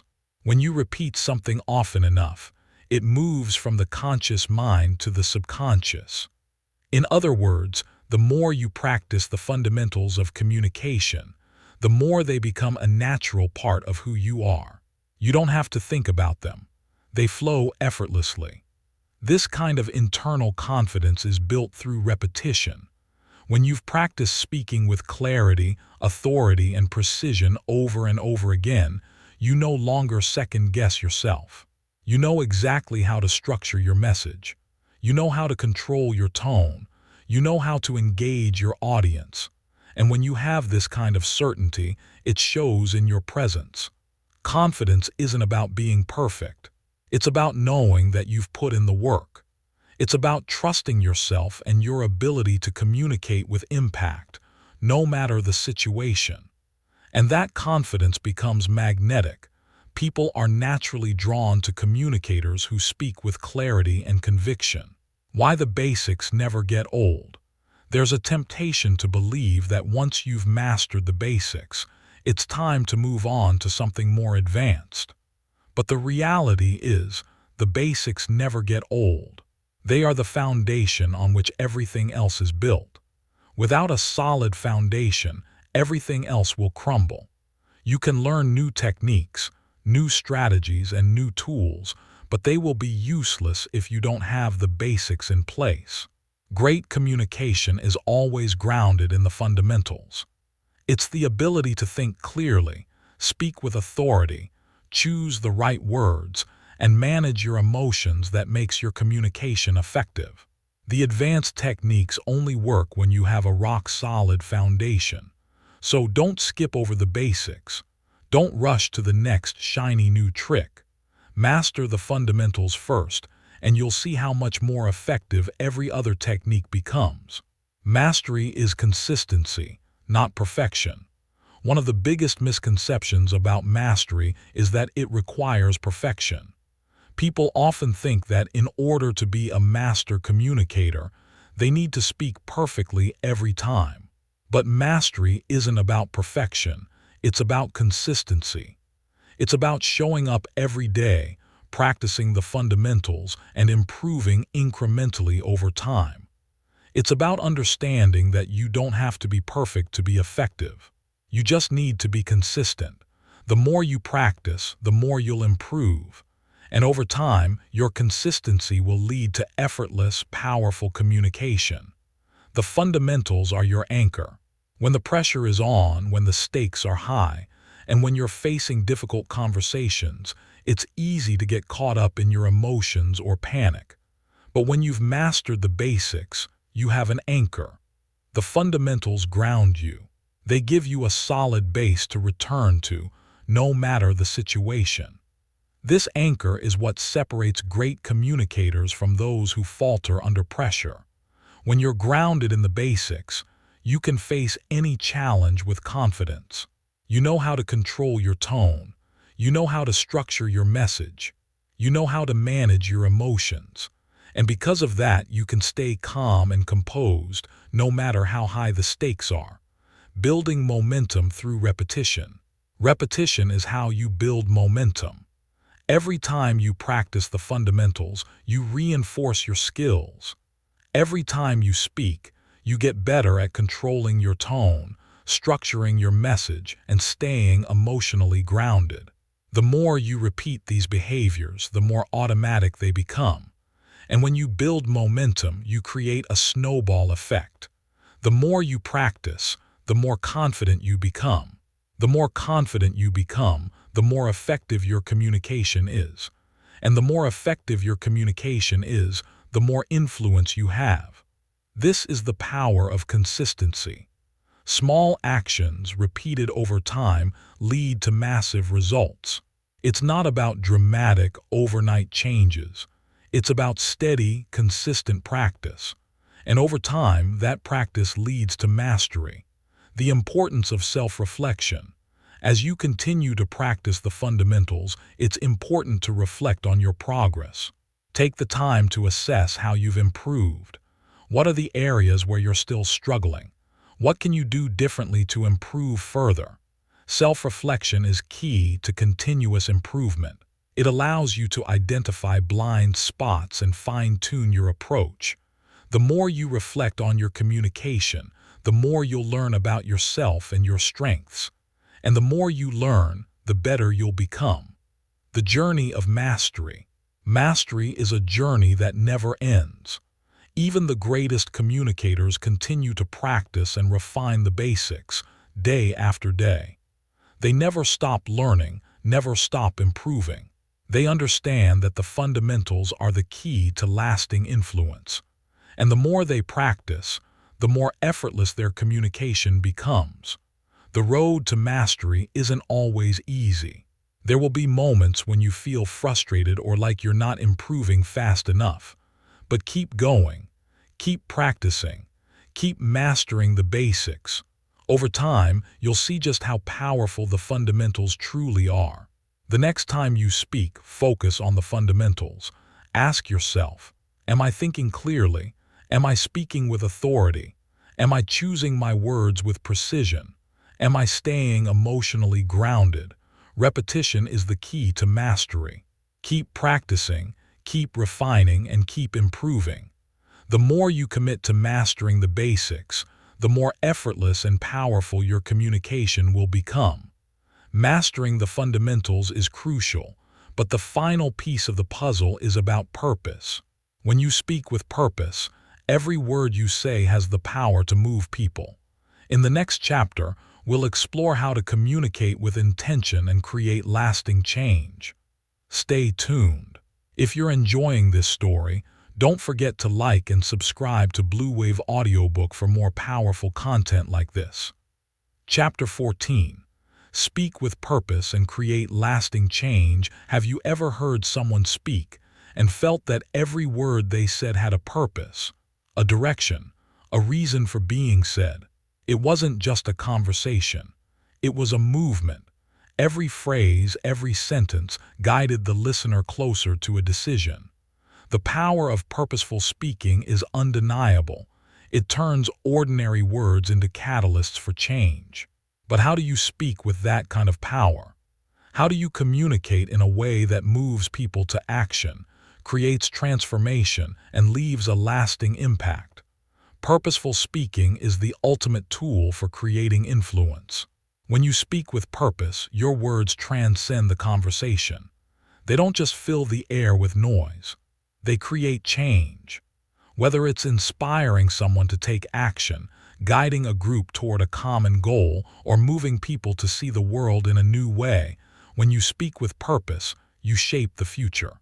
But speaking with purpose isn't just about what you say, it's about why you say it, how you say it, and where you want your words to lead. Purposeful speaking is the art of aligning your message with your intent. It's about knowing the outcome you want to achieve before you even start talking. When you speak with this kind of clarity and intention, you become an unstoppable force of influence. This chapter is about how to speak with purpose, how to make every word you say count, how to align your message with your true intentions, and how to create lasting change through your communication. The power of speaking with intent. One of the key elements of speaking with purpose is intention. What is your goal when you speak? What do you want to achieve? The first step to purposeful speaking is understanding your own intentions. Whether you're speaking in a meeting, giving a presentation, or simply having a conversation, you need to be clear on what outcome you're aiming for. Are you trying to inspire, persuade, educate, motivate? Once you know your intent, you can shape your message around it. Every word, every sentence should be aligned with that intent. When you speak without a clear purpose, your message lacks direction. But when you speak with intention, every word serves a purpose, and that clarity makes your communication far more effective. Think about a speaker you admire. They don't ramble. They don't waste time. Every word they say is focused on their goal, and you can feel that. Their message is sharp. It's intentional. They've crafted their words to move you, to make you see something differently, or to inspire you to take action. That's the power of speaking with intent. Why speaking with purpose changes everything. When you speak with purpose, everything changes, not just for you, but for your audience. Purposeful communication moves people. It makes them feel like they're part of something bigger. It gives them clarity. It provides them with direction. Think about the last time you were inspired by someone's words. Chances are, they weren't just speaking for the sake of speaking. They had a clear reason for every word they said. They were leading you somewhere. When people speak with purpose, they lead their listeners toward a specific goal. This could be as simple as helping someone understand a point, or as complex as guiding them to make a life-changing decision. Purposeful speaking is the antidote to empty conversation. It transforms a simple exchange of words into a powerful experience that can shift perspectives, alter emotions, and drive action. The structure of purposeful communication. When you communicate with purpose, it's essential that your message is clear and structured. You can't lead people to action if your words are scattered or unfocused. Purposeful communication has a clear beginning, middle, and end. 1. Start with your intention. What do you want your audience to take away from your message? What's the outcome you're hoping to achieve? 2. Build your argument or message with clarity and precision. Every point you make should contribute to the end goal. Avoid tangents and distractions. 3. Finish with a strong call to action. Don't leave your audience wondering what to do next. Be clear about the action you want them to take. Purposeful communication doesn't just leave people with more questions than answers. It empowers them with clarity, direction, and the motivation to act. Whether you want someone to change their behavior, adopt a new idea, or take a specific action, speaking with purpose gives them a clear path to follow. Connecting with your audience on a deeper level. Purposeful communication isn't just about delivering a message. It's about connecting with your audience on a deep emotional level. To do this, you must understand your audience's needs, desires, and fears. When you speak with purpose, you speak to those needs. You address their concerns. You provide solutions. You make them feel heard, understood, and motivated. Empathy is at the heart of purposeful communication. When you can tap into the emotions of your audience, you can craft a message that resonates with them. And when your audience feels emotionally connected to your message, they're more likely to act on it. For example, if you're giving a presentation on a new project at work, don't just talk about the logistics and the data. Connect with your audience on a human level. Understand their challenges, their goals, and their motivations. Speak to those emotions and show them how your project can make their lives easier or better. When people feel emotionally invested, they'll be more likely to follow your lead. Speaking with purpose in high-stakes situations. Speaking with purpose is especially important in high-stakes situations. Whether you're delivering important news, negotiating a deal, or handling a difficult conversation, the way you communicate can make all the difference. In these situations, your words must be intentional and focused. Don't waste time with unnecessary pleasantries or filler. Speak with clarity and confidence, and make sure your message is aligned with your ultimate goal. In high-stakes moments, every word carries weight. And when you speak with purpose, you ensure that those words land with maximum impact. If you're negotiating a deal, for instance, you don't just want to talk. You want to convey the value of your position in a way that resonates with the other party's goals and needs.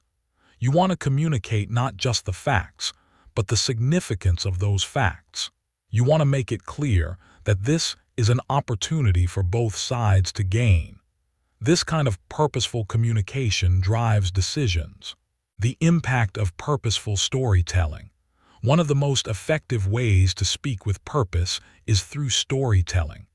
People don't remember facts as well as they remember stories, but not all stories are created equal. The best stories are the ones that align with your message, connect with your audience emotionally, and lead them toward action. Purposeful storytelling is about more than just entertainment. It's about using stories to highlight key points, to illustrate solutions, and to inspire change. When you tell a story with purpose, you connect on a deeper level and your message has far more impact. For example, if you're trying to inspire your team to take on a new challenge, you might tell a story about overcoming obstacles, about working together as a team, or about achieving success through perseverance. That story will resonate far more deeply than a simple list of facts and figures. The story provides context, emotion, and motivation. The role of clarity in purposeful communication. Clarity is the foundation of purposeful communication. If your message isn't clear, it can't have the intended impact. When you speak with purpose, every word, every sentence, and every point is aligned with your objective. You don't waste words. You don't overcomplicate things. You say what you need to say, and you say it with precision. Clarity isn't just about making your message easy to understand. It's about making your message powerful. A clear message isn't just heard, it's felt. It moves people. It inspires them to act. When your message is clear, people know exactly what they need to do. They don't leave the conversation with confusion. They leave with direction, purpose, and the drive to move forward. Speaking with purpose is about knowing your intent, aligning your message, and communicating with clarity. Every time you speak, ask yourself, what do I want to achieve? How can I connect with my audience emotionally? How can I make this message clear, concise, and actionable? When you speak with purpose, you don't just inform, you inspire. You don't just share ideas, you create change. Make every word count and watch how your influence grows. Chapter 15. The power of repetition and consistency in mastery. Have you ever watched someone speak effortlessly, delivering ideas with power and precision, and thought to yourself, how do they make it look so easy? The truth is, mastery isn't built through one grand performance. It's built through countless repetitions, each reinforcing the fundamentals until they become second nature. Repetition and consistency are the hidden forces behind every great communicator's success. But how can you harness their power to create effortless mastery in your own communication? Mastery is a journey, not a destination. It's not about one aha moment or one perfect presentation. True mastery is built over time through the consistent repetition of the fundamentals, the basics that make your communication clear, powerful, and persuasive. Whether it's your tone, your clarity, your pacing, or your ability to adapt to your audience, it's through repeated practice that you become the communicator you want to be. In this chapter, we'll explore the transformative power of repetition and consistency. We'll look at how practicing the fundamentals again and again, even when it feels like you're not improving, leads to mastery. Repetition isn't just about doing something over and over. It's about refining your skills, deepening your understanding, and solidifying the core elements of communication that will make your presence undeniable. Why repetition leads to mastery? We've all heard the saying, practice makes perfect. But in the case of communication, repetition doesn't mean perfection. It means effortless competence. The more you practice the core fundamentals, whether it's controlling your tone, choosing your words with precision, or thinking clearly before speaking, the more these skills become ingrained in your communication style. At first, you'll have to think consciously about each element of communication. Am I speaking clearly? Am I controlling my tone? Am I listening actively? But as you repeat these actions over and over again, they will become second nature. You won't have to think about them. They will flow effortlessly, and your communication will become more powerful, more confident, and more effective. This is how great communicators, whether they're politicians, public speakers, or leaders in business, make it look easy. They've put in the work. They've repeated the fundamentals until they became automatic. And when the basics become second nature, they have the freedom to focus on delivering their message rather than managing their technique. The value of consistency. Consistency is the backbone of mastery. It's not about showing up and practicing once in a while. It's about showing up every day, putting in the work and sticking with it, even when it feels like progress is slow. When you practice consistently, you reinforce what you've already learned. Each practice session builds upon the last, and over time, the repetition leads to growth. Imagine a muscle. When you first start working out, your muscles may not respond right away. You might feel weak or frustrated, but with consistency, your muscles grow stronger and you begin to notice the difference. The same applies to communication. Every time you practice, every time you consciously focus on clarity, tone, or pacing, you're strengthening your ability to communicate effectively. Mastery doesn't come from taking shortcuts. It comes from showing up every day, committing to the process, and sticking to the basics. When you're consistent, your growth becomes inevitable. Even if you don't see immediate results, keep going. Over time, your skills will compound and your effectiveness will skyrocket. The secret to effortless communication. The greatest communicators make it look easy because they've repeated the fundamentals so many times that they no longer need to consciously think about them. When communication becomes effortless, it flows with ease. There's no overthinking, no hesitation, no awkward pauses. It's clear, confident, and impactful. This is the result of consistency. It's about building muscle memory in your communication. You don't have to remind yourself to speak with clarity. You don't have to think about how to control your tone or manage your pacing. It just happens. And when it does, your influence becomes natural and undeniable. But the key to getting there is repetition. Every conversation, every speech, every meeting is an opportunity to practice. Don't view these moments as just talking. View them as chances to refine your skills. Every time you speak, you're reinforcing your ability to communicate with power and impact. It's the same concept as physical training. You get stronger with every repetition. The importance of feedback in the repetition process. While repetition is crucial, it's also important to seek feedback. True mastery doesn't just come from doing something over and over. It comes from doing it better each time. And to do it better, you need to understand where you can improve. Seek feedback from those around you. Ask for honest critiques from trusted colleagues, mentors, or even friends. Listen to recordings of your own speeches or conversations. Notice where you're holding back, where your tone might shift unexpectedly, or where your message could be clearer. This feedback, combined with repetition, will help you identify areas for growth and refine your communication style. Feedback acts as a mirror, reflecting back to you what others are experiencing when you communicate. By incorporating that feedback into your practice, you can continually improve and ensure that your communication is having the impact you intend. Building momentum through consistency.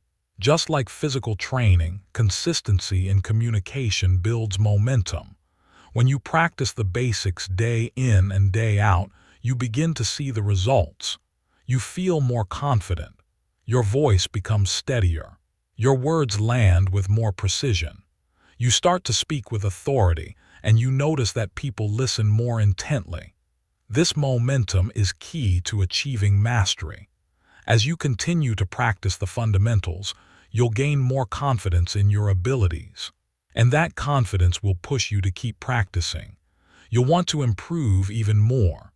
This cycle of repetition and growth creates unstoppable momentum that leads to effortless mastery. Think about the snowball effect. At first, the ball is small and slow, but with every roll, it picks up speed and mass.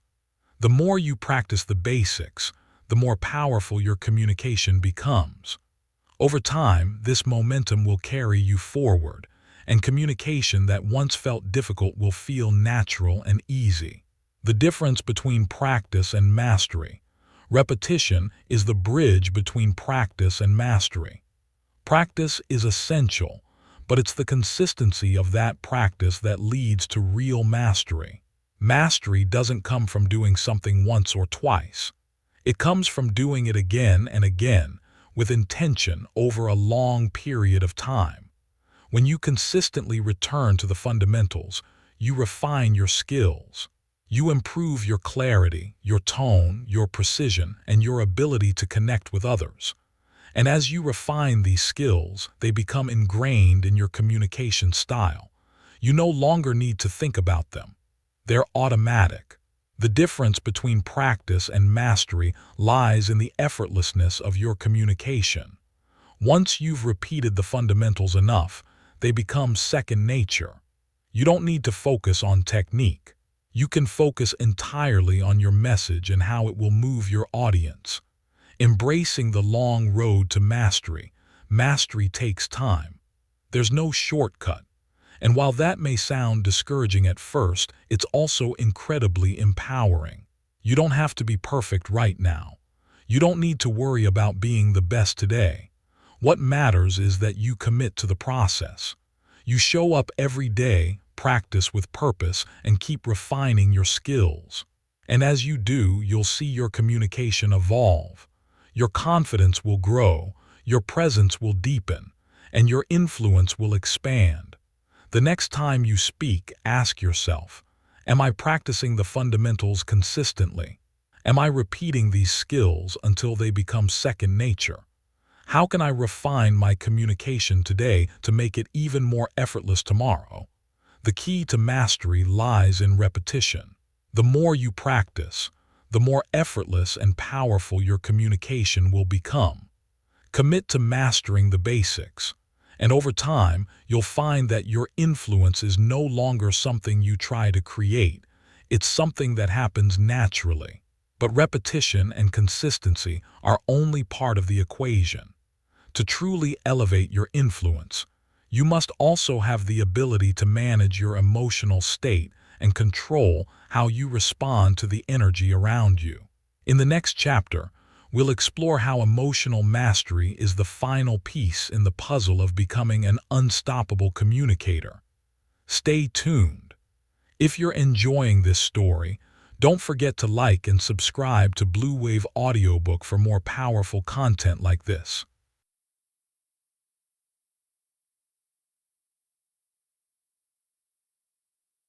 Chapter 16. Master your emotions and control your presence. Mastering your emotions isn't just about controlling how you feel. It's about controlling how your emotions impact your communication and the people around you. Emotional mastery is the final piece of the puzzle when it comes to becoming an unstoppable communicator. When you understand your emotions and how to control them, you can steer any conversation, any situation, and any relationship with ease and confidence. The most influential communicators in the world aren't just skilled with words. They are emotionally intelligent. They know how to read the room, manage their own emotional energy, and adjust their tone and delivery to match the needs of the moment. They control not just their speech, but the emotional atmosphere of the entire conversation. And this is the kind of communication that creates lasting change, the kind of communication that people remember and follow. This chapter is all about mastering your emotional state. It's about understanding how your emotions shape your presence and how you can control them to create more influence, more connection, and more impact. The power of emotional mastery. Emotions are powerful forces. They can elevate a message, deepen connections, and inspire action. Or they can derail a conversation, create tension, and block understanding. The difference between a productive, positive interaction and a heated, unproductive one often comes down to how emotions are managed. Emotional mastery is about awareness. It's about being able to recognize when your emotions are rising and understanding how to manage them so they don't hijack your communication. It's about being in control of how you express yourself emotionally and ensuring that your emotional state aligns with your intent. But emotional mastery is not just about suppressing your feelings. It's about understanding them, channeling them, and using them strategically. When you learn how to control your emotional energy, you become an even more powerful communicator. You speak with intention, and your emotional state serves your message rather than detracting from it. Why emotional control is key to your influence. Emotional control is essential for one key reason. It dictates your presence.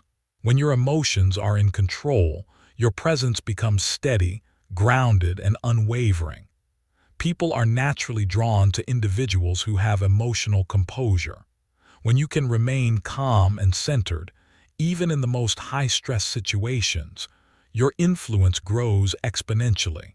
On the other hand, when your emotions are unregulated, when you react impulsively, when your voice shakes, When your body tenses up, your presence becomes unstable. People feel that instability. They sense your discomfort, your insecurity, or your frustration, and it makes them hesitant to follow your lead. The goal isn't to eliminate emotion. Emotions are a natural part of human experience and communication. The goal is to master them. It's about learning to respond intentionally rather than reacting impulsively. When you do, your presence becomes magnetic and your influence becomes effortless. The first step, awareness. The first step in mastering your emotions is awareness. You can't control what you don't notice. You need to become highly attuned to your emotional state, not just in high-pressure moments, but in every interaction. When you're aware of your emotions, you can catch them before they take control of you. This awareness starts with monitoring your body. Your emotions often show up physically before they show up verbally. Are your shoulders tense? Is your breathing shallow? Are your hands clenched? These physical signs often reveal the emotional state you're in. The moment you notice these cues, you can begin to shift your emotional state before it takes over the conversation. The next step is noticing how your emotions are influencing your thoughts. Are you feeling frustrated, angry, anxious? These emotions can cloud your thinking, making it harder to communicate clearly. When you notice these feelings, take a pause. Breathe deeply. Slow down. This moment of pause allows you to regain control over your emotions and return to a place of clarity and composure. The power of pausing. One of the most powerful tools you can use to master your emotions is the pause. The pause is where emotional control lives. When you feel your emotions rising, take a moment to breathe, step back, and collect your thoughts. A brief pause before speaking allows you to check in with yourself and ensure that your emotional state aligns with the message you want to communicate. Pausing doesn't mean being silent or avoiding the conversation. It means taking control. It means choosing your response. It's a strategic moment where you can reset your emotional state and recalibrate your response. A well-timed pause gives you the space to respond thoughtfully, rather than react impulsively. And in that space, you have the power to direct the conversation toward the outcome you want. Emotional regulation in high-stakes situations. In high-stakes situations like negotiations, presentations, or difficult conversations, emotional control is critical. These are the moments when the pressure is on, and your emotions are more likely to flare up. But if you can remain calm and composed, you'll have a huge advantage. Let's say you're in a negotiation, and the other party is getting heated or defensive. It's easy to get caught up in their emotions and respond in kind. But when you master emotional control, you can remain calm and steady. You can regulate your emotional response, and that calmness will be felt by the other person. It will disarm their defensiveness and bring the conversation back to a more productive place. When you control your emotions, you don't just manage yourself. You manage the energy of the entire room. You become the emotional anchor, keeping the conversation on track, even when the emotions around you are swirling. This is what gives you true influence. Reading the emotional climate of the room. Emotional control isn't just about managing your own emotions. It's also about reading the emotional climate of the room. Every room has its own energy, its own emotional temperature. Some rooms are calm and open. Some are tense or defensive.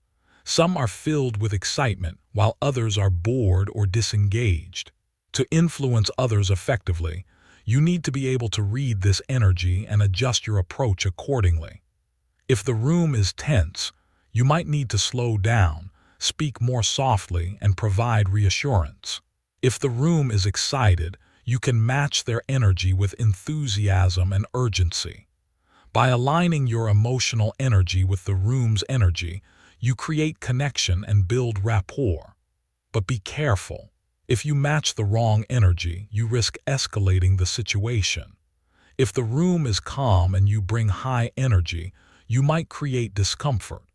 If the room is anxious and you bring more anxiety, you'll add to the stress. The key is to align your emotional energy with the room's, creating harmony and flow. The role of emotional control in leadership.